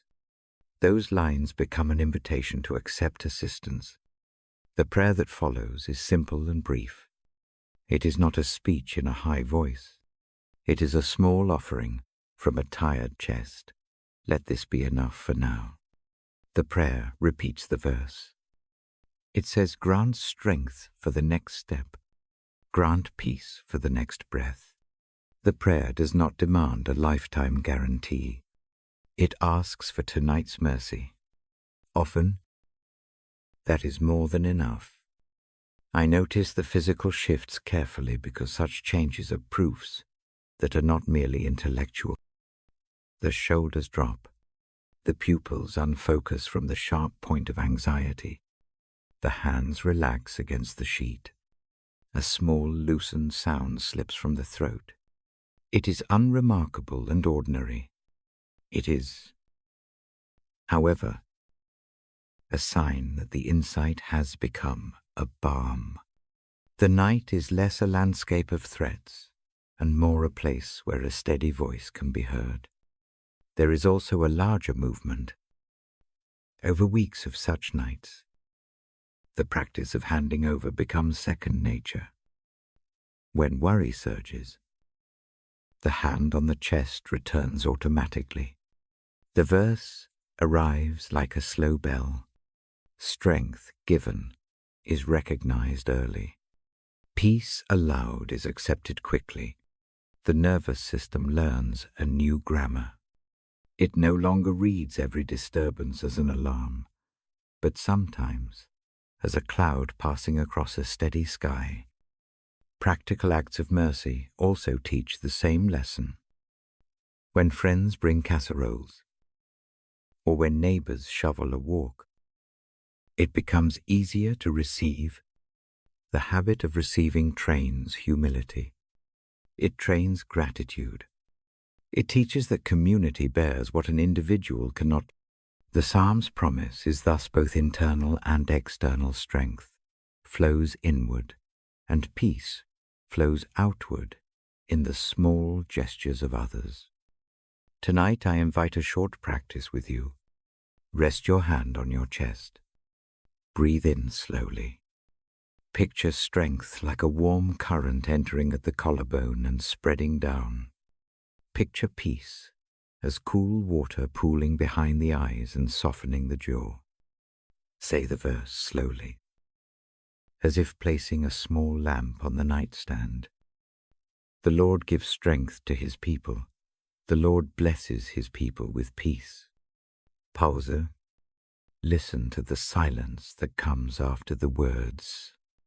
That silence is part of the healing. It allows the mind to shift gears. It gives the heart room to feel the change without arguing about it. If sleep comes, let it be welcome. If wakefulness remains, keep the hand on the chest and repeat the practice. Do not force anything. Allow the balm to do its quiet work. The night does not make heavy things vanish. It does, however, make the body and soul usable again. Strength and peace are not mere abstractions. They are present and practical. They are hands that steady an oar, neighbors who bring soup, the slow agreement of breath that says you may rest. I will leave this thought in the lamplight now. Keep the image of the current of strength and the pool of peace. Let them be companions for the hours ahead. We will read again in a little while. For now, hold the verse softly and breathe with it. Let the balm sink in. Allow the night to do its gentle work. I pick up the book and feel its familiar weight. The lamp finds the page.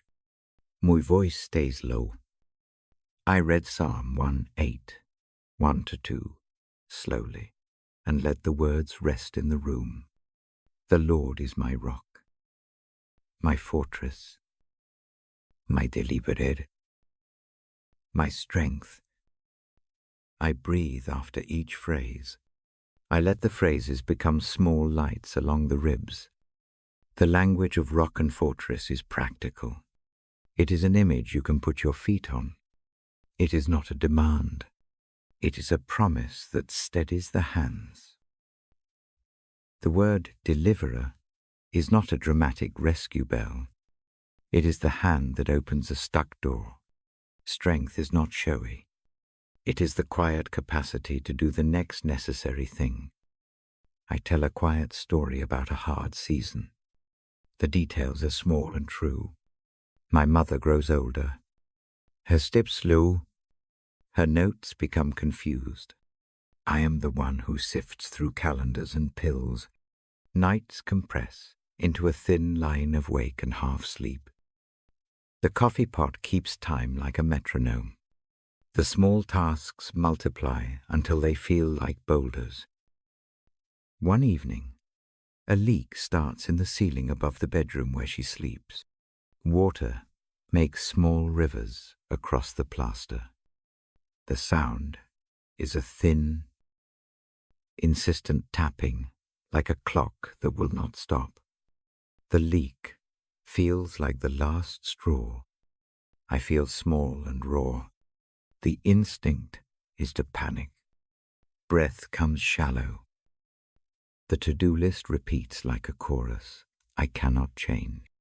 I stand in the doorway and put my hand over my heart. I say the psalm aloud in a whisper.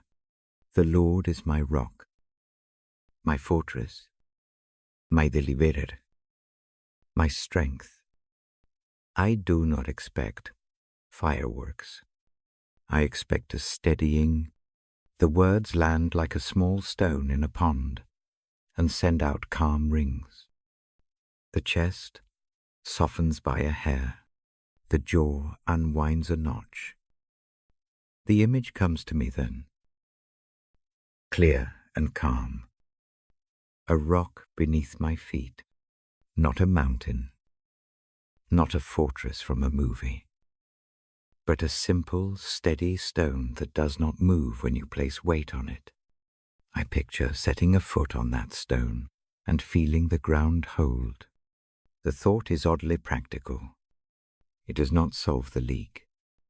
It steadies the action. I make a small plan. I call the building manager and ask for a short visit. I dial a neighbor who has keys and a steady pair of hands. I open a drawer and find extra towels. Each small move is not heroic. They are ordinary steps done with a steadier hand than before. The inner pitch that had been loud grows quieter. Decision is possible. Neighbors come in small waves. One brings leather expertise. Another brings a flashlight and a bag of sand to weigh down a temporary sheet. A neighbor, I hardly know, kneels and helps lift the mattress out of the wet. There is no sermon. Only work done together. Those hands are practical reminders that the rock and fortress are not always abstract. They often move through people who act kindly. The leak stops that night. The ceiling dries slowly. Repairs take their time. The paperwork remains. Appointments are still needed. The difference is subtle. The mind that used to spin into late-night catastrophes now breaks into tasks. The tasks are shaped by a steadier will. Strength arrives as persistence rather than panic. That evening, I returned to the Bible on the nightstand. I read the lines again. This time I noticed the way the word deliverer feels in my jaw when I say it. Deliverer carries the sense of someone who helps a person move from a stuck place to motion. The help I received does not make the trials vanish. It makes them crossable. I hold a small practice with my hands where the chest feels tight. I breathe slowly. I inhale deeply and imagine a rock under the soles of my feet. With the exhale, I imagine sending down any frantic energy into that rock. The body responds.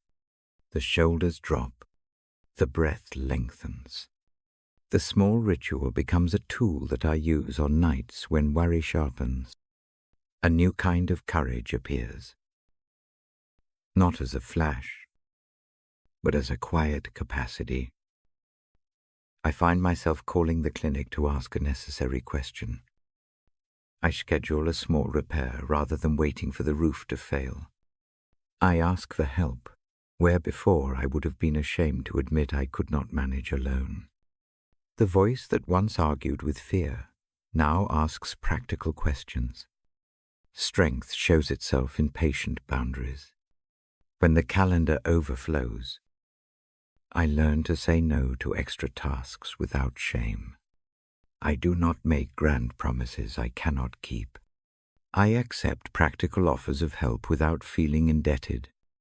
These small changes are the fruit of a steadying that came first in prayer and then in action. There is a night when this new steadiness is tested. A call comes in the middle of the night about a friend who cannot sleep and needs someone to talk.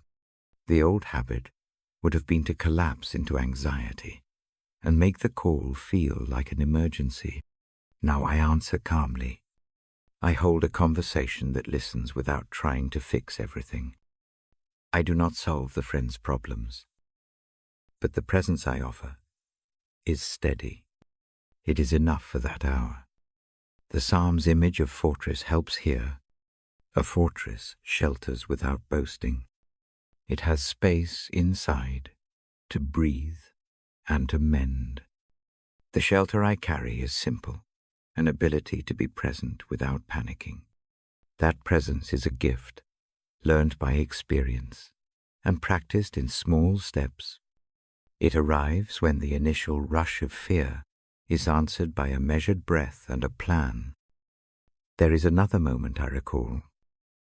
A winter morning when the car will not start, and an important appointment stands like an immovable rock. Fear tries to rewrite the day. I put my hand on the steering wheel and say the psalm in a whisper. The engine is cold and heavy.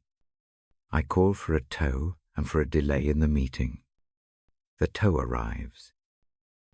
The meeting moves. Nothing miraculous occurs. The day rearranges itself in tolerable ways.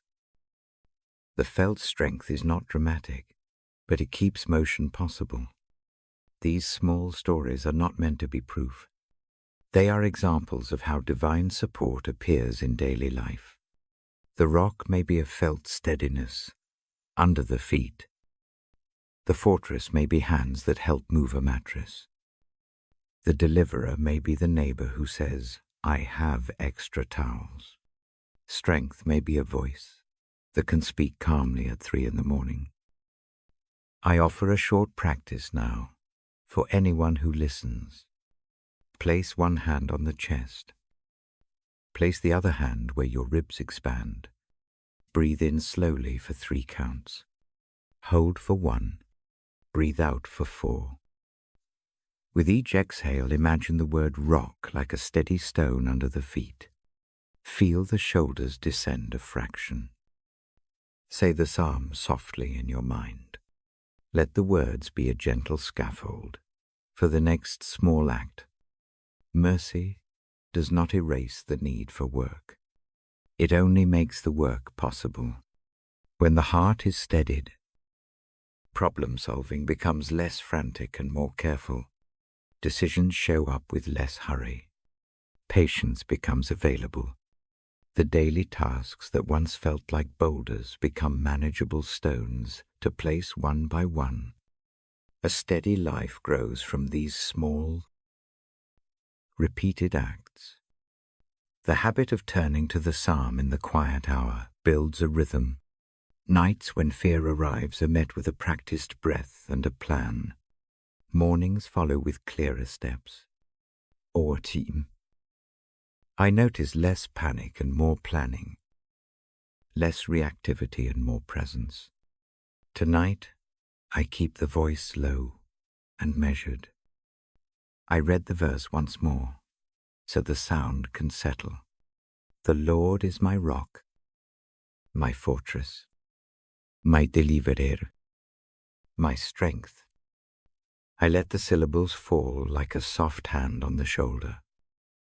If sleep takes you now, let it come. If wakefulness remains, practice the breath a few more times. Allow the image of the rock to be a small support. In the next part of this hour, we will turn toward another gentle idea.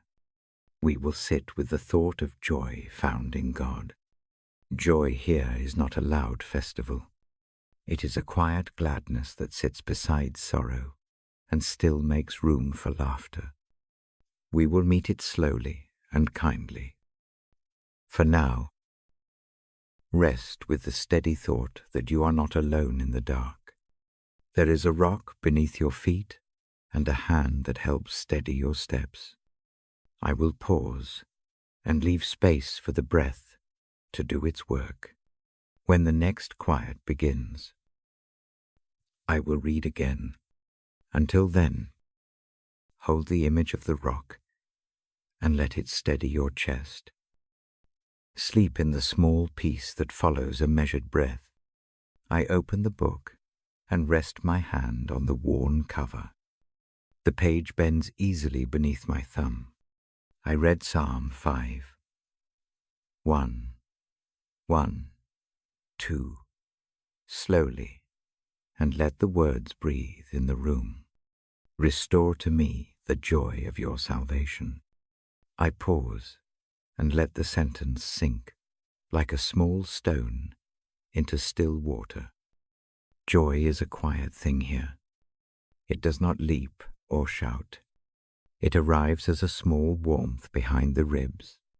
It feels like sun on a face that has been turned toward the window after a long winter. I do not promise grand celebration. I offer a bedside kind of gladness. It is the sort of joy that allows sleep to come without argument. I tell a short memory. It is not dramatic. It is a small rerouting. When I was young, I walk into a simple country church on a Sunday evening. The wooden pews smell faintly of polish, and the hymnals carry a thin softness from many hands. A single lamp hangs over the lectern. The light is humble. It shows the page and little else. A choir of voices, not perfect, sings a hymn in measured lines. I remember the first time my singing matches my breath. The words are plain. The tune rests easily in the bones. In that joining, something in me shifts. The chest lifts. The face unclenches. The world outside the small room feels less urgent. That gentle release is the first taste of the joy of salvation. I remember. It is not a doctrine then. It is a felt kindness that says the world is not only for fighting, it also exists for receiving. Years pass. Life pulls in many directions. Work, worry, small betrayals, and good days that slip into habits. The church becomes a memory. Then an occasional thought. The hymnals gather dust in a closet. I go long seasons without touching them. The heart hardens in ways that feel small and then large. One evening, tired and slow, I find the old hymnal tucked in a box while I am moving things from one room to another. My hand pauses on the cracked spine. The title is Simple Songs for the Quiet. I set the book on my knee and open it by a finger that knows its weight. A familiar chorus sits on the page, and the first lines rise up like steam from a cup. The joy comes back, not all at once, but as a pattern. The first line is a small return. The second line breathes with it. My voice is soft. I do not sing to impress.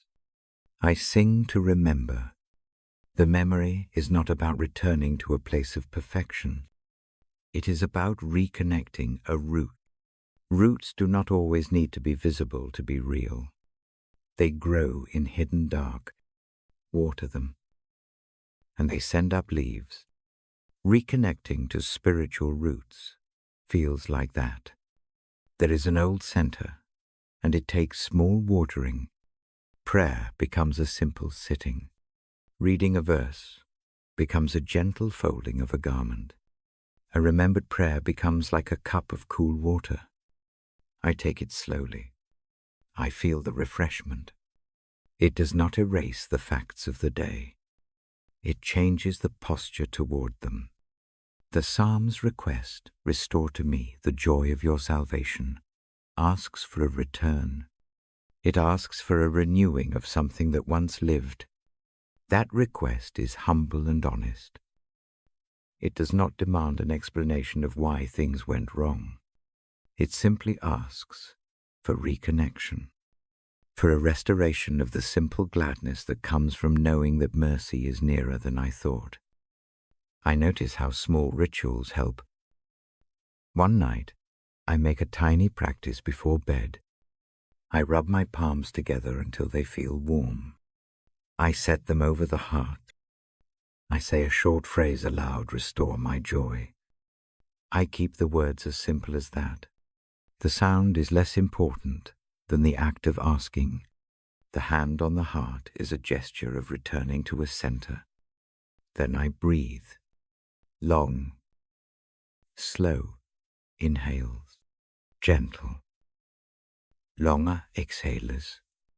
With each exhale, I imagine a thin thread connecting that old root to the present. The thread is small. It is strong enough. It carries something like sweetness. Ovotim. Those threads thicken into a vine that can hold small fruits of gladness.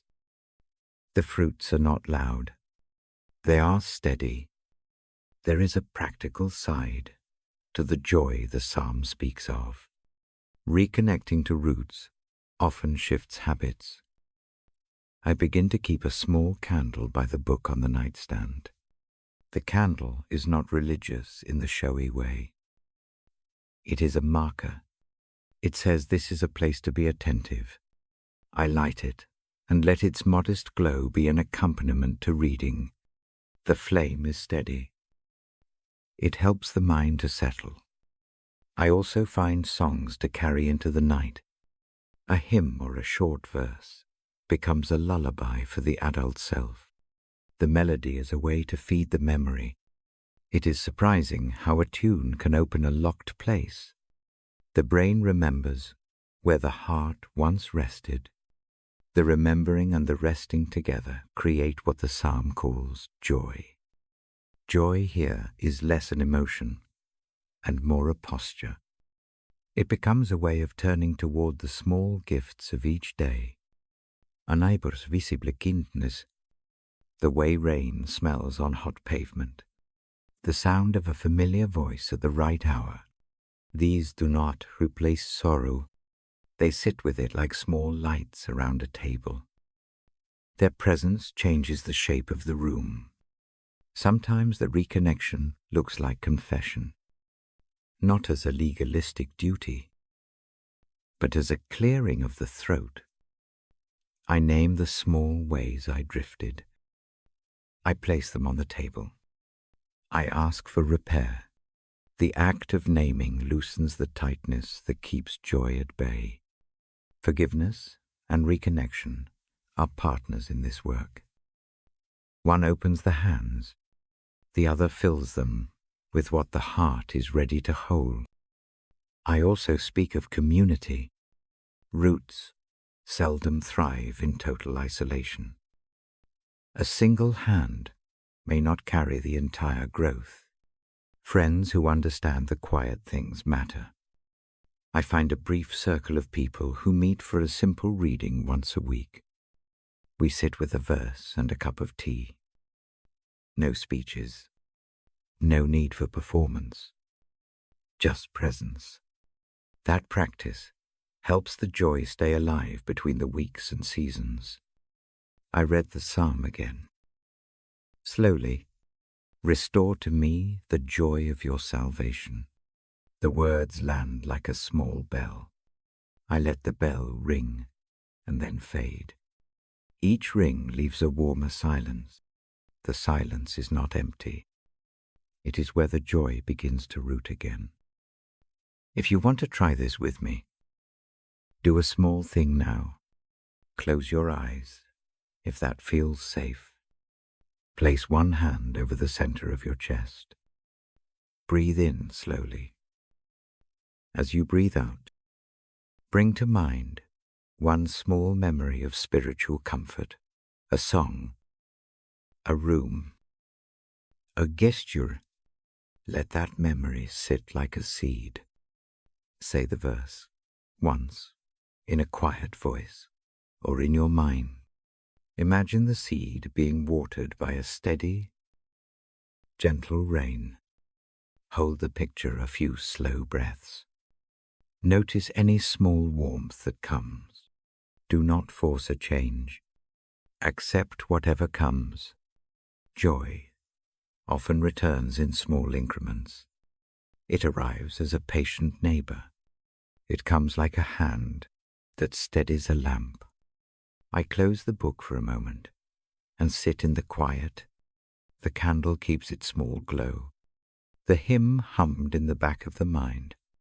The heart feels lighter by a small measure. Joy of salvation is not a trophy. It is a return to a root that can hold the life ahead. In a little while I will read again. I will bring another short verse and a gentle thought. Next, we will sit with the assurance of God's love and faithfulness. For now, rest with the small joy that you have called forth. Let it warm the chest. Let it make room for sleep. Let the steady quiet of this hour be a place where roots can breathe. Breathe with me once more. Inhale. Hold. Exhale. Let the small light of joy settle in the ribs. Rest in that presence. Sleep in its company when it comes. I open the Bible and let my thumb rest on the page. The words of Psalm 365 come slowly from my lips. Your love, Lord, reaches to the heavens. Your faithfulness stretches to the clouds. I read the lines with a soft pace. I let each phrase settle like a quiet breath. The image of love reaching up feels large and simple at the same time. It is not a loud banner. It is more like a vast canopy. It spreads above me in a way that makes the small room feel less confining. When worry tightens the chest, that sense of breadth gives room to breathe. Tonight I ask you to look up in your mind. Picture a wide sky. It may be clear and full of stars.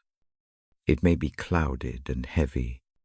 Either way, imagine that above all of it is a steadying presence. The sky does not rush. It does not change to please a mood. It keeps its expanse. That expanse is like the love the psalm speaks of, vast, consistent, and quiet. I remember a night on a hill long ago. The city lights were faint in the distance. The air smelled of cut grass. I lay back on a blanket and watched stars wheel slowly across the dome above.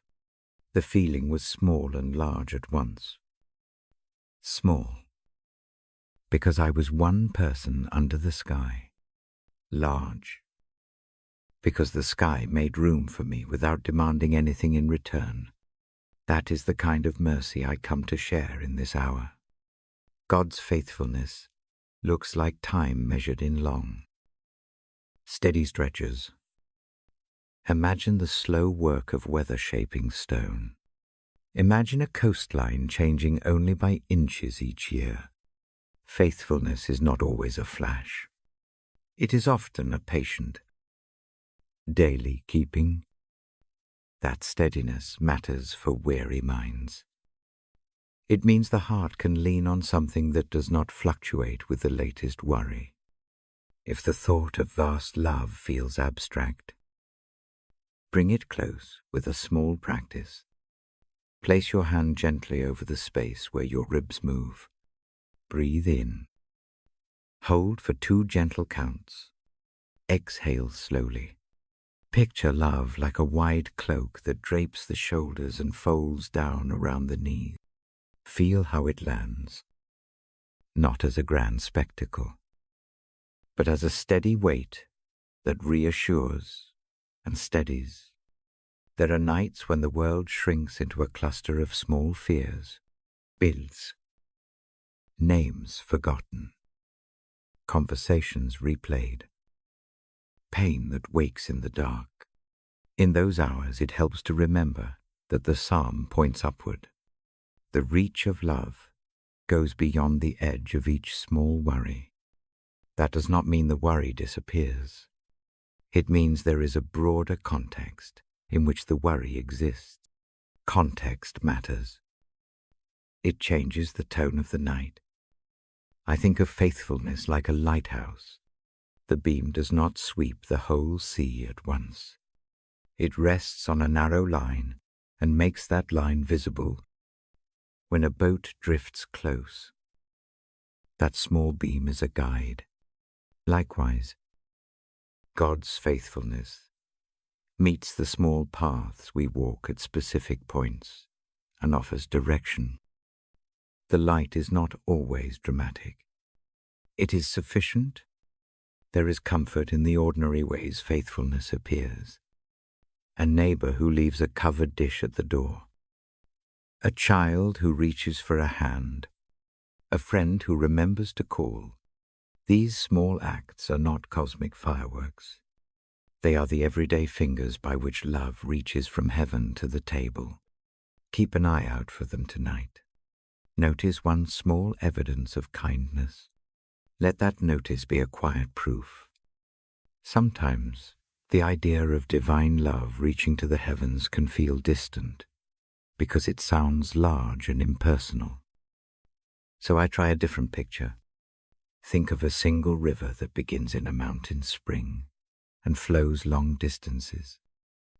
Close to the spring, the water runs clear and cold. Far from the source, it widens and deepens. Whether you stand at the spring or at the bay, it is the same river. The same stream of care flows through small moments and through great ones. The distance does not make the water less the same. Let the steadiness of that image fall into your bones. Imagine the current moving under your feet. Feel the gentle motion. You do not have to swim. You only need to let the knowledge of the current steady your stance. This is not a command to feel better. It is an invitation to accept a presence that already exists. Faithfulness also means repetition. A calendar page turns. Sunlight returns. The breath does not stop with one anxious night. These repeated mercies are gentle reminders that life is made of cycles, even when the present hour feels heavy. Morning comes with a new light. The steady pattern of days is itself a kind of mercy. It gives a frame in which small repairs can happen. I keep my tone low because rhythm matters. The voice that reads scripture at night is a soft companion. The words are not lessons to be argued. They are small anchors. Let the sentences wash over. Let the imagery rest where it will. If tears come, let them. If a quiet smile comes, let that too be the body's response. The heart is allowed to move in its own delicate timing. If your chest holds coldness tonight, imagine warmth spread by simple things. Think of a kettle singing on a stove. Think of socks warmed beside a radiator. Think of a small hand being tucked into yours in a dark room. Each of these gestures is ordinary. Each is a way love reaches into daily life. The Psalm's image of love reaching to the heavens is not at odds with such small care. They are two sides of the same mercy. There is a paradox here that calms me. Vastness and intimacy belong together. Heaven-wide love does not undermine the need for a bedside touch. In fact, the larger the canopy, the more room there is for the close things to happen. When I feel isolated, it helps to remember that my smallness is not a problem to hide. It is a place where the great love can come near and be practical. I invite a short exercise now. Close your eyes if that is comfortable. Breathe slowly 3 times. On the first inhale, imagine the heavens opening like a wide cloth. On the second inhale, let a single thread of that cloth descend and lie across your shoulders. On the third inhale, feel the thread warm the place where worry sits. Exhale and welcome the calm. Stay with that picture for 3 more slow breaths. There is no hurry to finish. The practice is a soft way to let imagination meet truth. The constancy of God's love also gives permission to be honest. Bring the real, raw feelings into the room. Say them softly in your mind. I am tired. I am afraid. I am Unsure. The vastness above does not chide. It listens. Mercy does not demand a rousing speech. It makes space for honest words, and then steadies the quiet that follows. I have seen this love act in small, surprising ways. A stranger in a waiting room who offers a newspaper, a letter that arrives when it feels most needed, a song that plays on the radio at the exact right minute. Such moments are not grand proofs. They are tender signs that the canopy is not empty. The heaven's reach is felt in human hands and soft sounds. If the night ahead feels long, make a small plan for gentleness. Put a glass of water by the bed. Arrange a soft blanket over the feet. Choose a single verse to hold like a small stone. You do not need to memorize it. Keep it simple. Return to it when thoughts grow busy. Let the verse and the breath work together. Mercy settles in routines as much as in moments. I read to you because I have learned how much a steady voice can matter. The Bible is a companion in the dark. The phrases I choose are small lights. They do not compete with the heaviness of life. They keep a steady pace. Let this hour be a place where the mind can lay down urgency for a time. Let the idea of love reaching to the heavens be a wide canopy under which rest is permitted. Before I move on, I offer a brief prayer in the hush of this room. It is not loud.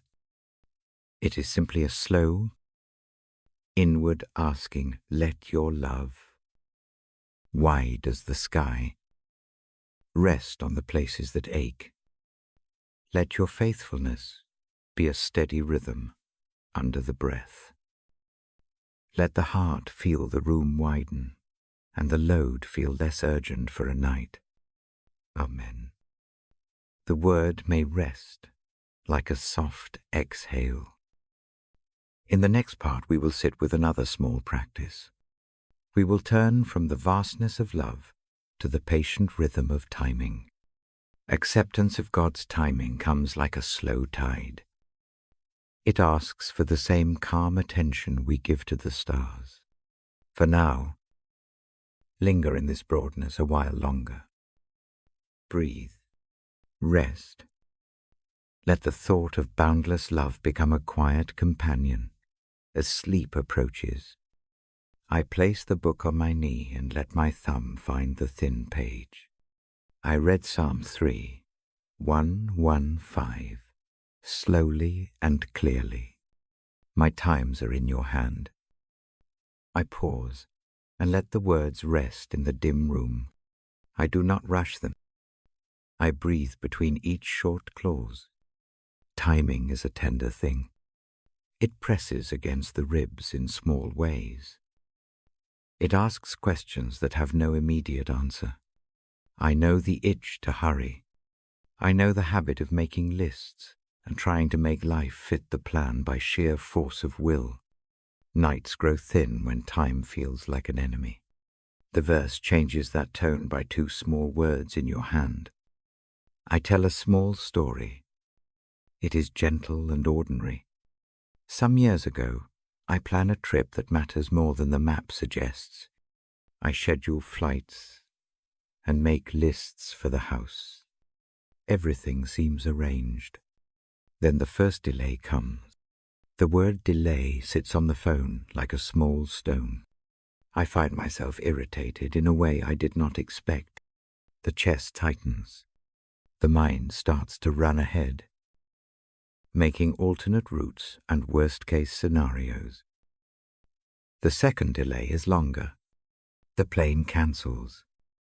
Paperwork grows.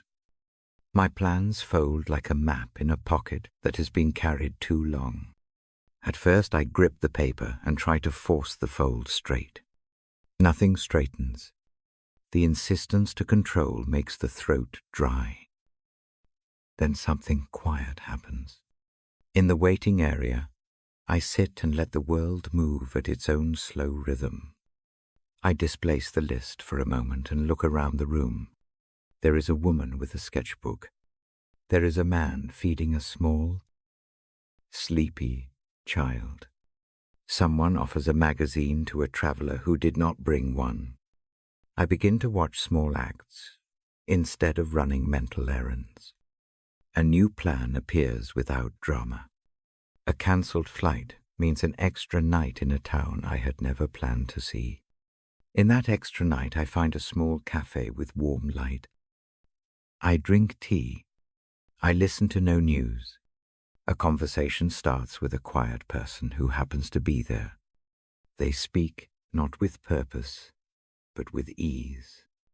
We talk of slow things, gardens, an old place to repair, a recipe that belongs to a grandmother. The talk has no urgency. That talk grows into a connection. It does not fix everything. It does not erase the missed meeting or the work that must be done. But unexpectedly, it becomes a doorway to two small blessings. One is a practical help that arrives weeks later, when the new contact offers a needed reference. The other is a shift inside myself, a loosening where tension once lived. The extra night becomes part of a subtle repair. I have learned to name such moments gifts of timing. They often come when a plan yields to a pause. I learned this by practice rather than by reading. I practice setting a watch aside and allowing the minute hand to do its work without telling it how. That practice is not magic. It is a posture. When I read the psalm aloud, I imagine a hand that is steady and kind. The hand holds the clock. It does not snatch it away. It holds it as a parent holds a child who cries. The hand does not let the child fall. The image calms my muscles. It is small and clear. You can try this small exercise with me. Place your hand where the chest feels the most tight. Breathe in slowly. Hold for a count of 2. Breathe out slowly. Imagine a warm, patient hand taking the clock from your fingers. See the hands of the clock rest in a palm that does not fumble. Feel some of the tightness ease. Let the mind notice how urgency loosens by a small fraction. The change is not dramatic. It is practical. It allows one simple decision to be made with steadier hands. Often, that is enough to change the shape of the next day. I also practice a nightly habit that helps timing feel less like an enemy. Before sleep, I take a small paper and write the things I cannot finish tonight. I fold it once and place it under the lamp. I say the psalm softly. My voice is low. This action is a ritual that trains the hands to set down what they cannot complete in one night. It keeps the mind from rehearsing endless drafts. Acceptance of timing is not resignation. It is a clear-sighted trust. Trust does not mean stopping effort. I still make calls. I still send emails. I still keep the appointments that matter. Acceptance means I do not pretend to be the sole carpenter of every outcome. It means I allow room for help I cannot foresee. There is grace in those unforeseen helps. I remember a season of waiting for a doctor's report. Every hour felt loud. I turned the sheet over in my head again and again. I ask questions of plans that have no answers yet. When the letter finally arrives, the news is not what I hoped. Yet along the long weeks, a neighbor prepares extra soup and leaves it at my door. Another person sits in quiet company while I make tea. Those small mercies do not erase the fear. They make it bearable. God's timing often brings unexpected blessings like these. The blessing is not always the thing waited for. Sometimes the blessing is the patience formed in the waiting. Sometimes it is the neighbor's hand or the pause that shows a new path. Accepting timing teaches me to look with less urgency for the small mercies that arrive in the pause. I also learned that timing can be a teacher. It instructs by slow steps. It shows how the rush to fix things sometimes scatters what might have been real repair. A hurried apology can be shallow. A delayed, thoughtful apology can open repair. The timing of words and actions matters. The patient path often yields deeper fruit. There is another practice that has become a part of my nights. I set aside a stone on my bedside table. The stone is ordinary. I put it there as a reminder that not everything is urgent. When anxiety tugs, I touch the stone. I say the verse in a whisper, my times are in your hand. The concrete weight of the stone anchors a thought. The anchor is small, but it steadies. Sometimes the acceptance of timing leads to surprises I would never have scheduled. A delayed train leads to meeting a helpful teacher. A missed appointment frees time to cradle a friend in sorrow. A postponed trip becomes the place where a new job is offered. These incidents are not formulaic. They are occasions where the world rearranges, when my insistence loosens. I do not mean to pretend that waiting is pleasant. Waiting can be heavy. It can bruise. The nights can feel hollow. But even in those hollow nights there can be a steady hand. A verse, read slowly, becomes a kind of lamp. Psalm 3, 1:1-5 is a lamp of that kind. It does not erase the dark. It places a steady glow in the palm of the mind. If worry returns tonight, try a single, small gesture. Let the clock be in another room for a time. Put the lamp low. Place a hand over the place in your chest that holds the tightness. Breathe slowly. Say the verse aloud or in a whisper. Let the breath do its quiet work while the thought rests in a steady palm. I have watched this quiet work transform the hours. The change is not always rapid. It is cumulative. Days of small trust rewrite a life shape in the long run. The hand that holds the clock does not steal agency. It shares it. It allows me to be active without being frantic. As I read the psalm for you, I want the words to be simple and usable. My times are in your hand. Breathe with that sentence. Let it be a small companion for tonight. If sleep will not come, keep the verse in the mouth like a thin thread that ties the mind to something steady. The next thought in this hour moves from the patient clock to the small blessings that arrive every day. We will turn to a line that asks us to remember mercy in the ordinary. The next passage is Psalm 1032. It is a short, grateful sentence. It invites noticing. It says, "Bless the Lord, O my soul, and forget not all his benefits." I will read it slowly in a moment. For now, rest with the image of a helping hand around the clock. Let the notion of timing being held make the night less urgent. Breathe. Allow the calm foothold to widen by a breath. When you are ready, we will notice the daily blessings that greet the morning and make ordinary life tender. I lift the book and let my thumb find the thin page. I read the line slowly.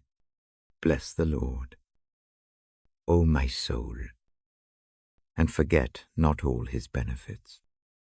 I let the words hang in the dim room. I do not push them. I breathe between each phrase. The sentence is like a small bell.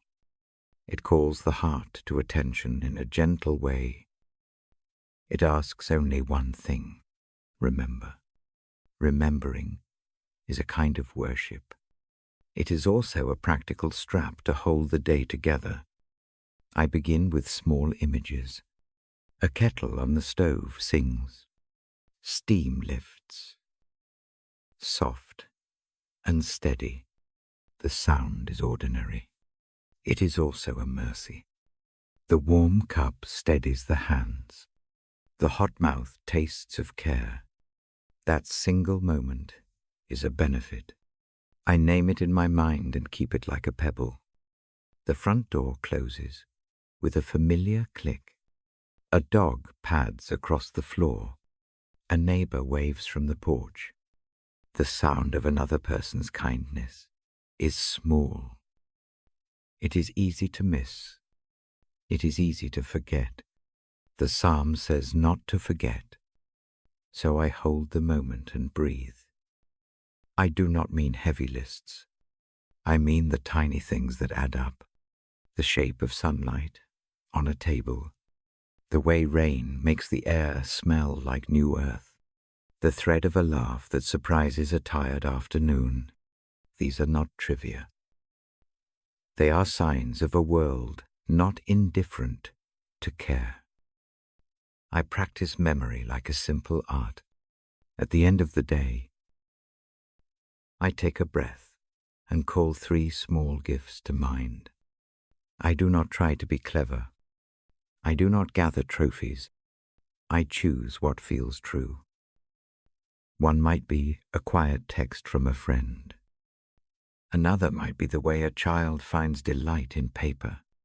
The third might be the exact shade of blue in the sky between buildings. I hold each one for a slow breath. Holding is physical. I place my hand over the heart as I name the moments. The hand is a simple pressure. It is a reminder that feeling is embodied. The chest responds. The breath lengthens. The mind lets go of the habit of rebutting joy with anxious notes. Gratitude becomes a softening. I keep a tiny book beside the lamp. It is not a project. It is a kindness to memory. I write a single line for each of the 3 items. The words are clumsy sometimes. That is fine. The act matters more than the style. Folding the page and tucking it under the book is an act of small trust. I am teaching my hands to give thanks.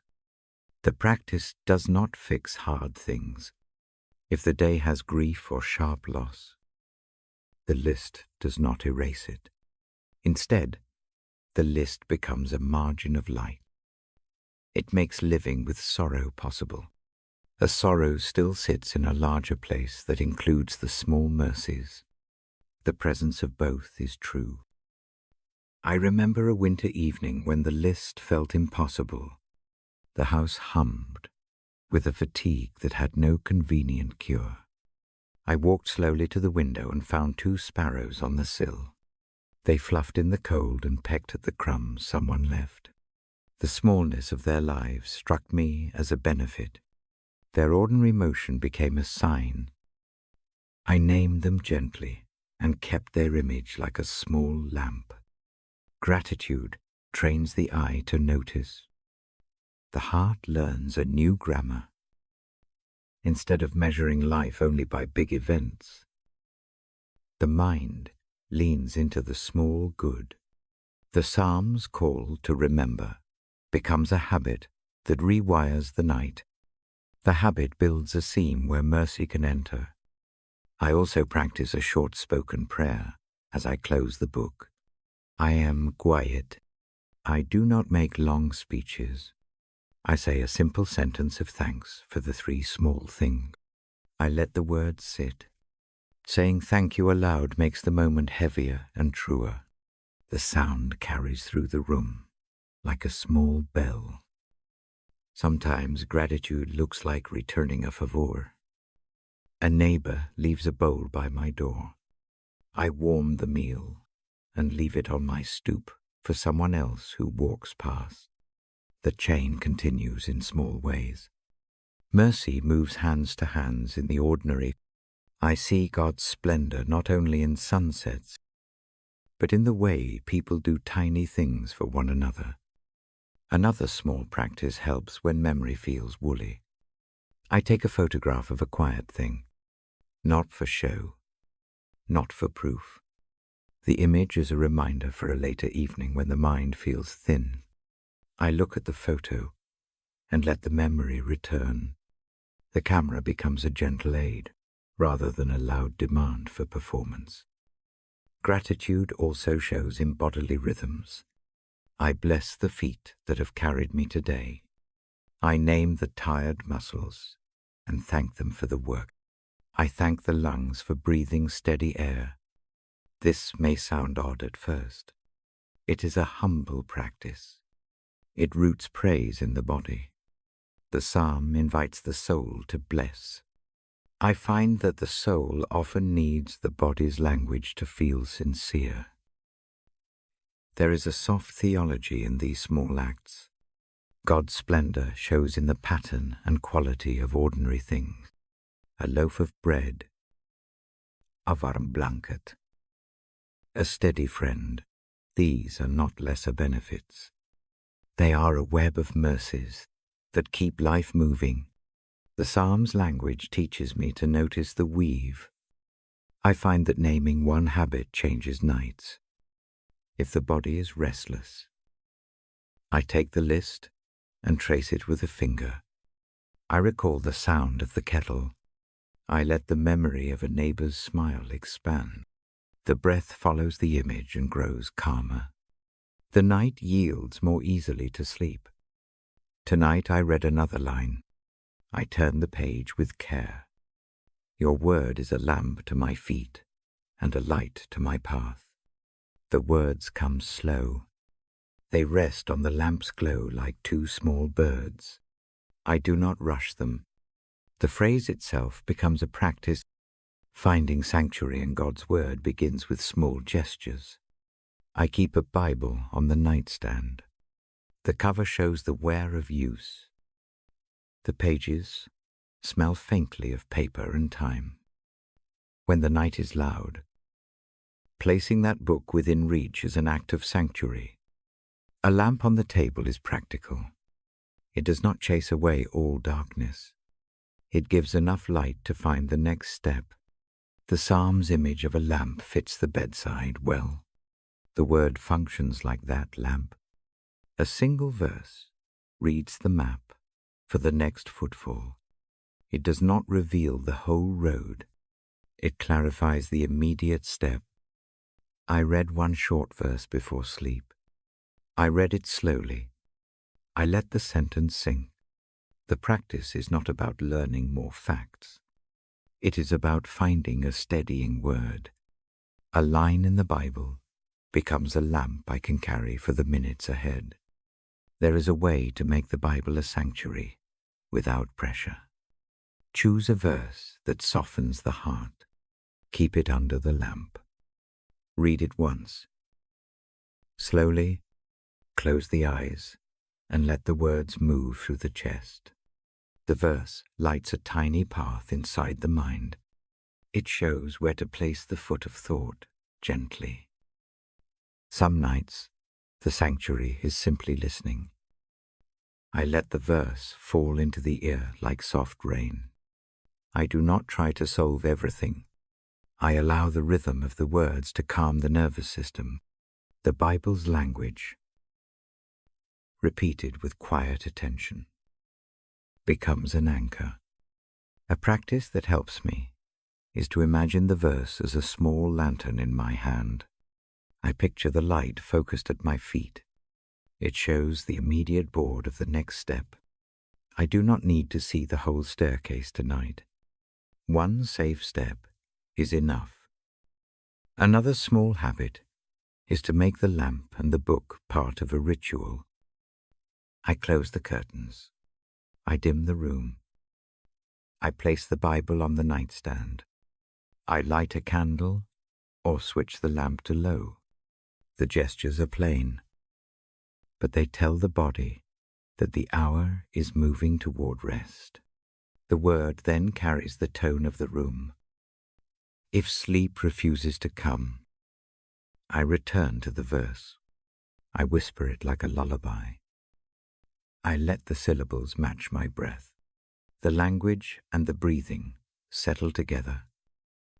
The lamp at my feet and the word at my heart become one quiet thing. I also use the word as a map for small decisions. When worry steps in about tomorrow, I bring a line that promises steadiness or mercy. I read it and then fold the page. I do one small task and let the rest in the lamp's circle. The word guides the next footfall. Tonight, I combine the two practices. I list 3 small benefits. I place the hand over the heart. I read the verse about the lamp. I imagine the small light showing my steps for the night. The acts together make a simple sanctuary memory, held in gratitude. Guidance found in the word. I close the book gently. The lamp stays low. The room holds its soft sounds. I do not promise that every night will be easy. I do promise small tools that change the tone of the dark. Remember the benefits. Practice gratitude for the ordinary. Keep the word near like a lamp. Let these things steady the steps and soothe the heart. Rest now with the 3 remembered gifts. Hold the lamp verse in the mind. Breathe slowly. When sleep comes, let it be carried by small mercies and a steady light. I will read again tomorrow night and bring another passage to keep the lamp burning. I take the book in my hands and let the lamp find the page. A short line from memory rises in a slow voice. Your word is a lamp to my feet and a light to my path. I let the phrase rest between breaths. The sound is small and steady. When doubt comes, it feels like a fog that creeps along the floor. Steps become careful. The next footfall seems uncertain. In nights like that, the simple lamp of Scripture has a practical job. It does not erase the fog. It does not shout where to go. It shows the next small step. That is enough for the moment. I have a practice for these hours. I keep one verse within reach on the nightstand, not as a test of memory, not as a thing to win or lose. It is a tool. When questions press in, I touch the page and breathe into the place where worry sits. A single line read slowly steadies the hands. The mind can follow it like a small path, lit just enough to move without stumbling. The comfort of returning to the same lines is gentle. Repetition is not dull. It becomes familiar company. A word that once sounded strange settles into the bones. The same verse becomes an old friend who knows how the night feels. It arrives without surprise. It waits without condemnation. The steadiness of the return matters more than the size of understanding. Try this with me now.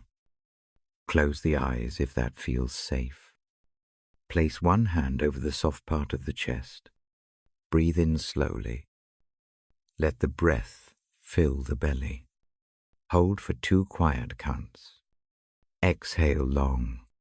As the breath eases out, read the verse in a soft tone in your mind. Picture a small lantern over the next step.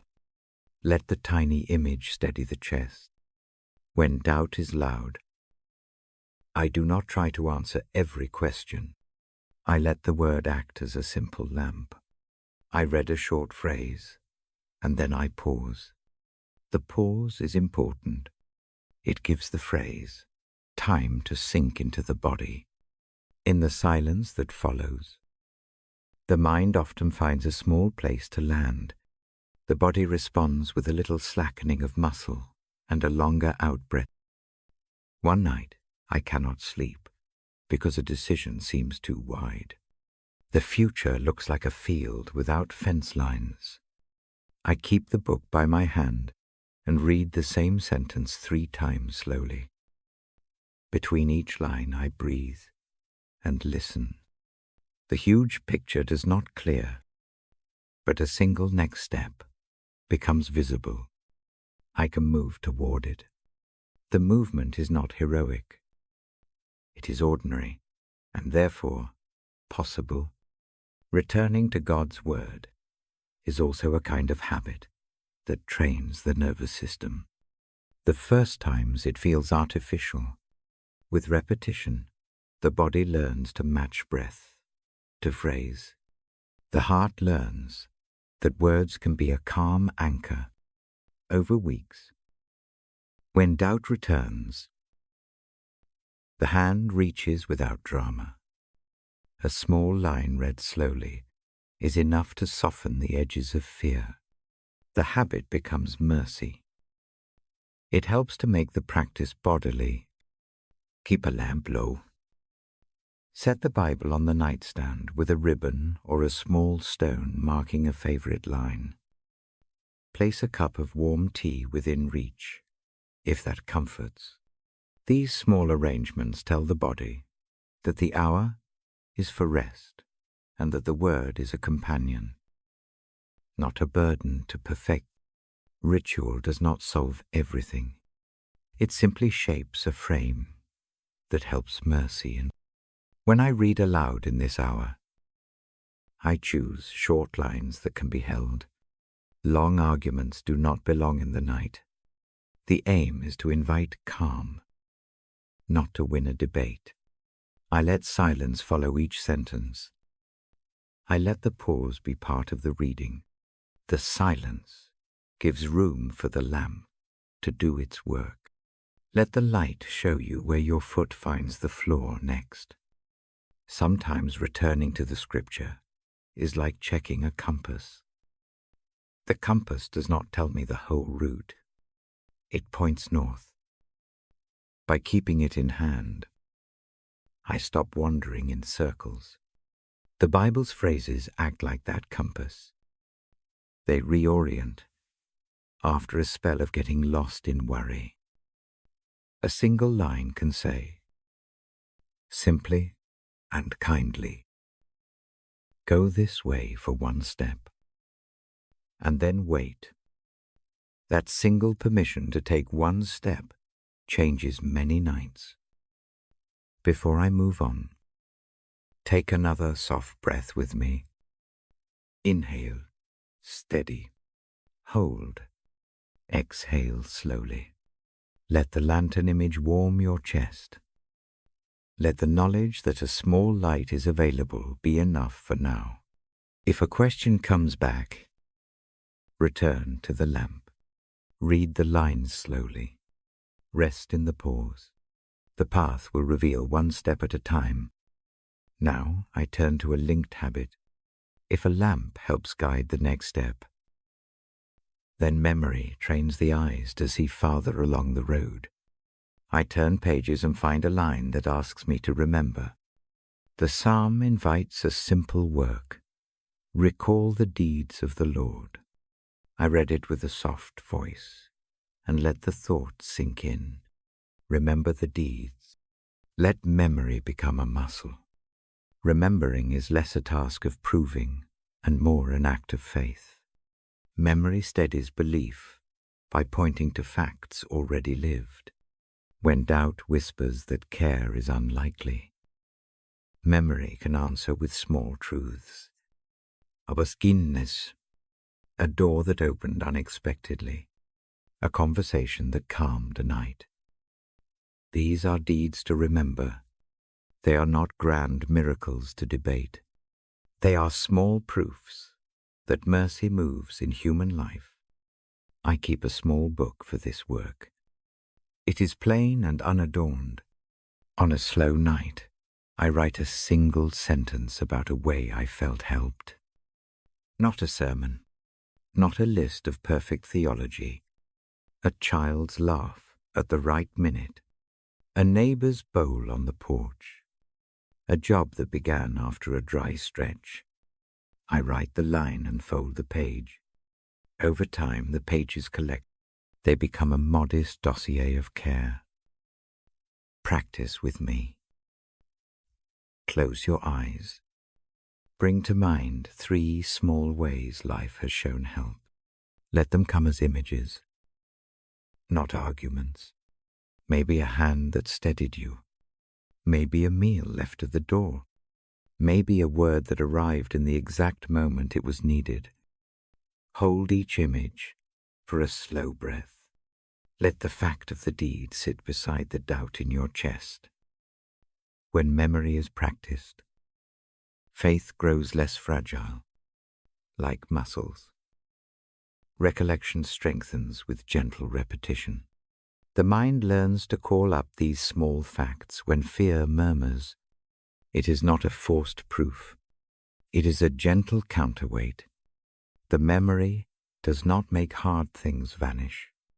It simply reminds the heart that help has come before and may come again. Sometimes the deeds of the Lord appear as ordinary kindness from another person, a stranger holding a door, a friend who listens without fixing, a clerk who treats a tired voice with patience. These human acts are not small when viewed as threads of mercy. They form a fabric that often supports a night when heavy things press in. Remembering them invites calm. It feeds hope. I also use memory to make a short list before sleep. I take 3 minutes and recall one small sign of help from the day. I write it down. I hold the pen with a light hand. The act is not performance. It is training the mind to see a pattern. Each entry is a small lantern in the archive of nights. When troubles return, I turn the pages and find proof that tenderness has been given before. Do this if you wish.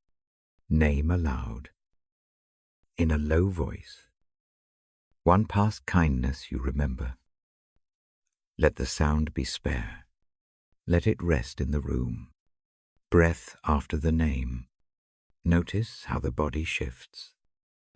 Sometimes a tiny smile comes without effort.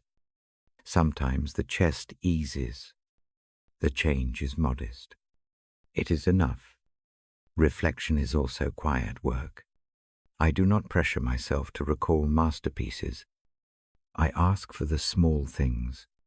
Memory of mercy often lives in the edges. A cup of warm tea. A clear morning after a long night. A line from a neighbor that meant more than the words. These are the deeds that steady ordinary people. They build a slow faith. As I close this section, I place the book back on the nightstand. The lamp stays low. The small record of kindness sits near the Bible. Tonight's work is done a lamp for the next step, and a memory of deeds to strengthen the heart. Breathe with me one last slow time. Inhale. Hold. Exhale. Let the light at your feet and the remembered kindnesses be enough for this night. I will sit with the quiet for a few moments, and then move gently to the next short reading. If sleep comes now, let it carry you. If wakefulness remains, return to the lamp and the ledger. Both are simple tools, and both are near. They will walk with us into the soft hours ahead. I sit with the book in my lap and let the room keep its quiet. A thin lamp makes a soft pool of light. The hour feels slow and kind. I pause and listen to that kindness for a moment. It collects me.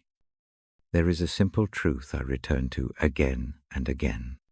Grace often comes small.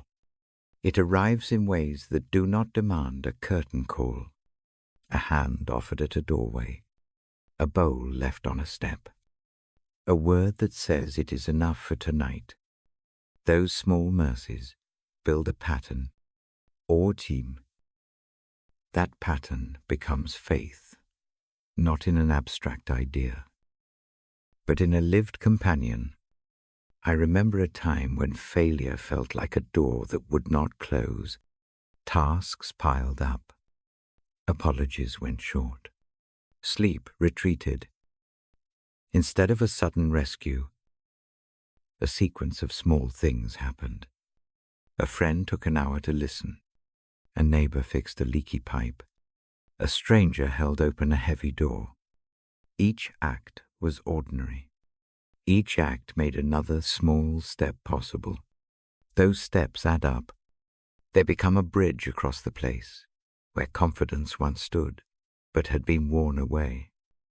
That is where faith deepens, not by removing trouble immediately, but by showing how trouble can be carried. The hands that minister in ordinary ways teach my heart how to accept help. Accepting is an act of courage. It is not weakness. It is the way a tired person learns to stand again. The lesson repeats itself in different seasons. The form changes, but the shape of the mercy is constant. I think often about forgiveness. Forgiving others is hard. Forgiving myself is harder still. Grace taught me that both begin with a single honest act, naming the wrong, speaking a quiet truth, letting a small apology happen without elaborate defense. In one season, a mistake followed me like a shadow. It felt as if the chest had closed around it. Saying the truth out loud did not make the consequences vanish. It did, however, open a tiny window. Breath found a way in. The small window was enough to begin a slow repair. Faith grows in the space where honesty meets mercy. It is a place that feels practical. The Bible I read by your bedside contains many short phrases that act like keys. Those keys do not unlock all doors at once. They open one at a time. A short verse, read slowly, becomes a tool to steady the hand. That steadiness makes repair possible. The work is never instant. It is gradual and steady. There is also a pattern of timing that shapes trust. For years, impatience felt like a household trait. Plans were arranged tightly. When delay came, the instinct was to tighten the grip. A long season of waiting taught patience in a new way. The waits were not empty. They taught a posture. In waiting, I learned to look for small confirmations and to accept the comfort of mild things, a clear morning, a warmtsup, a neighbor's knock. These confirmations are not dramatic answers. They are the way faith learns to navigate uncertainty. Grace is practical. It shows in meals at the door. It comes in people who do the small things well. These gestures do not always feel holy at first glance, yet they are the language of mercy. When a person brings soup, they are not giving a sermon. They are doing the work of kindness. That work instructs my heart that help looks like hands. It is a lesson that changes how prayer and action meet. Sometimes the most strengthening moments are quiet and personal. There are nights when words in the Bible rest on my tongue and hold me steady. Reciting a line slowly is not performance. It is a way to bring thought and breath into alignment. The practice trains a nervous system. Over months, a habit forms. In the next late hour, the hand reaches for the book without panic. The verse becomes familiar company rather than a test to pass. The practice of gratitude belongs here too. Gratitude is not a cheerfulness forced onto a tired face. It is a memory muscle.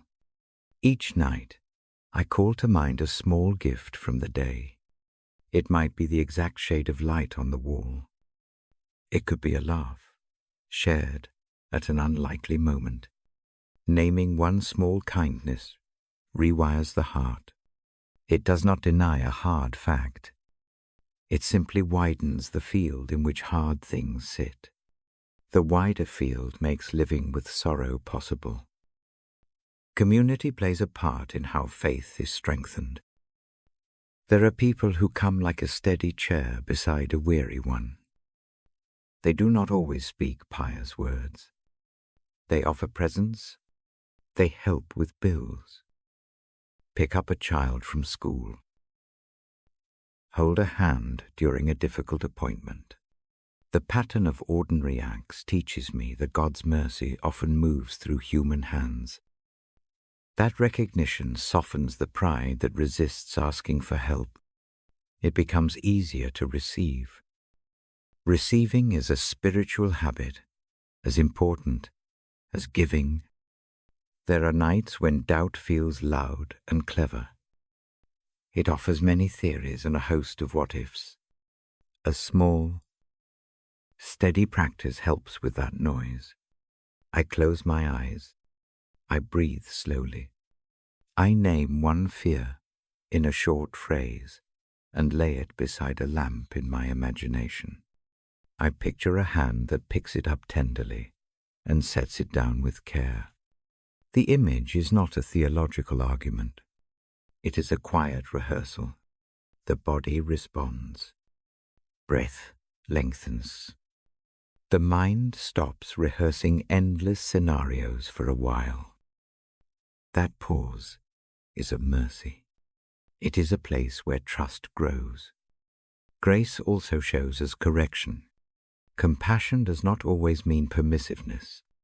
On some nights, I have needed someone to speak truth with tenderness. Patient boundaries offered by a friend helped protect another person's healing. That experience taught how mercy holds both grace and structure. It is not permissive chaos. It is a disciplined care that refuses harm and offers a path to repair. Seeing that balance done faithfully deepens trust in a God who is both kind and just. There are seasons when the heart is surprised by joy. Joy shows up not as a festival but as a quiet warmth. It arrives in small reconnections, a hymn remembered, a book found again, the taste of tea on a morning that was bleak. Those small returns are restorative. They remind me that spiritual life is not a single event, but a thread woven through ordinary time.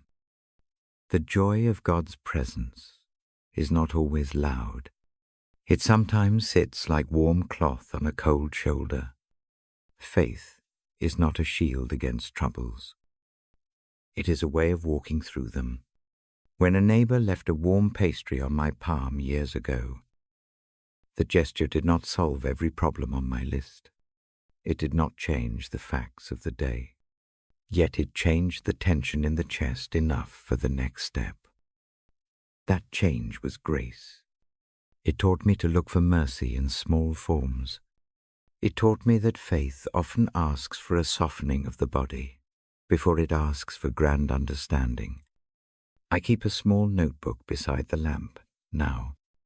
It contains short truths that felt like lifelines. A single line notes a kindness, a brief prayer, or a memory of times when help arrived. When nights get long, that book is a quiet archive. Turning pages is not a test. It is a gentle reminder. It lets me see how mercy has moved before, seeing that movement feeds courage to hope again. Forgiveness has taught a similar lesson. It does not erase consequences. It moves the heart. Offering forgiveness of myself and of others has opened new space to behave differently. Small acts of repair calls, letters, steady presence help healing happen.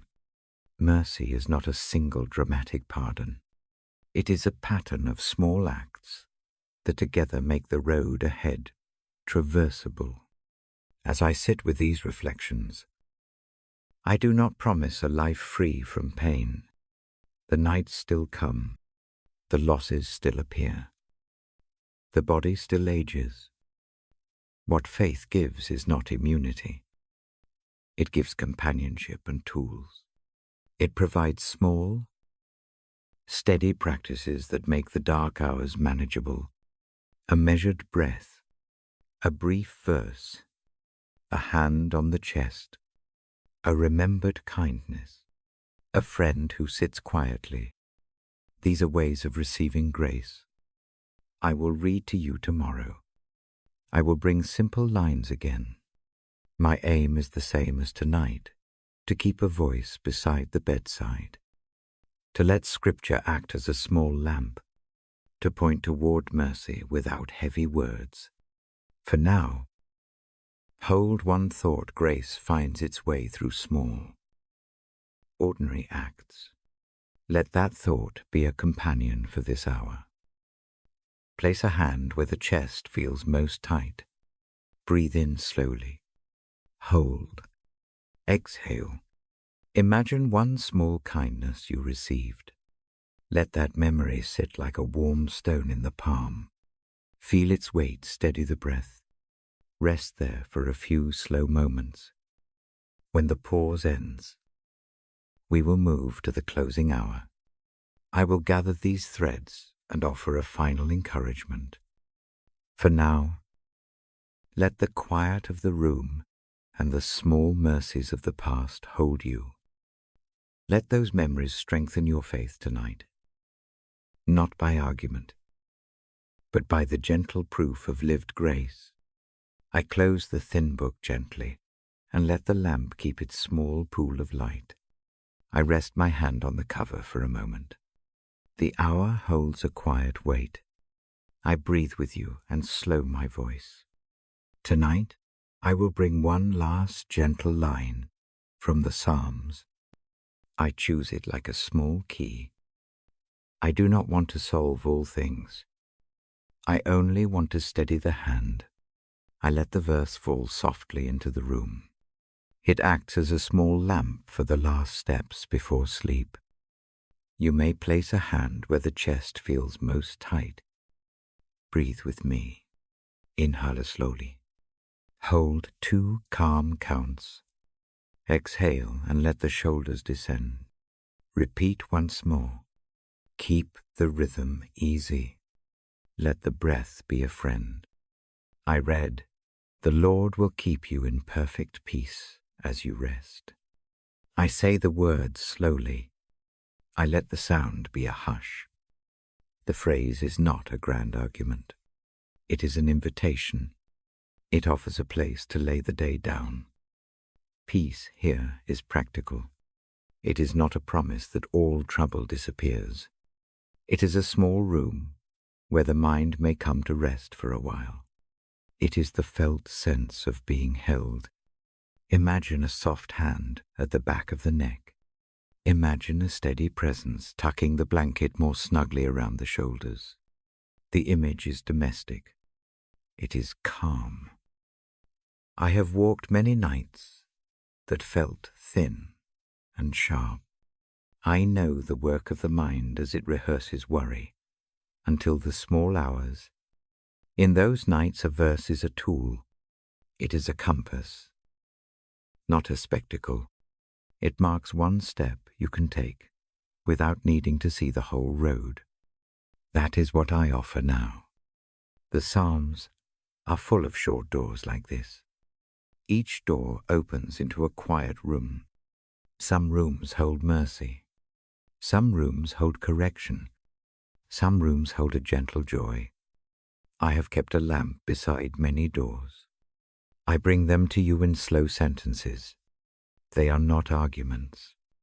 They are bedside companions. If eyes are heavy, let them close. If sleep comes, receive it with thanks. Sleep is part of the kindness God gives. If the mind lingers, stay with the breath. Place the worry on a small table in your mind and step away from it for a while. Picture the worry as a folded cloth. Hand it to the steady presence. Watch how even handing it over eases the chest a fraction. There is a gentle practice I ask you to try now. Make it small. Name 3 simple mercies from this day. They can be tiny: a warm cup, a safe step, a smile passed between 2 strangers. Speak them in your mind and feel each one like a small stone. Place the stones in a pocket at your heart. Let the weight be stabilizing. Do not judge what appears. Receive what comes. I will read another short line. I read like a neighbor, speaking at the window. My tone is low. Your loving kindness is better than life. Says a psalm. I let the words sit like a slow rain. Loving kindness is not an idea far away. It often appears in small hands. It is the neighbor who warms a bowl. It is the friend who listens without solving. It is the stranger who holds the door open. Remember that faith often moves in small acts. Mercy tends to arrive by human hands. When a hand steadies a ladder, when soup is left at a door, when a simple text arrives in the right hour, these are ways heaven's kindness reaches into ordinary life. The Psalms name a pattern. They teach the heart to look for gentle proof in the small things. If self-forgiveness is hard tonight, do a small thing. Speak one honest sentence to yourself. Place your palm over the place in the chest that tightens. Breathe and let the skin under your palm soften. Say the line I have read aloud again. But use your name in the quiet. Let mercy come to me now. Keep the words short and true. Rest in the simple act of naming. Forgiving others can be slow work too. It often begins with releasing anger from the hands. Practice the small release. Set the grievance on the bedside table of your mind. Turn the lamp toward something soft. Walk away for 1 minute. Return gently. Little acts like this retrain the muscles of the heart. I want to invite a calm habit. Keep one verse within reach on your nightstand. Not to test memory. Not to win points. Keep it like a matchbox. Strike it when nights are dark.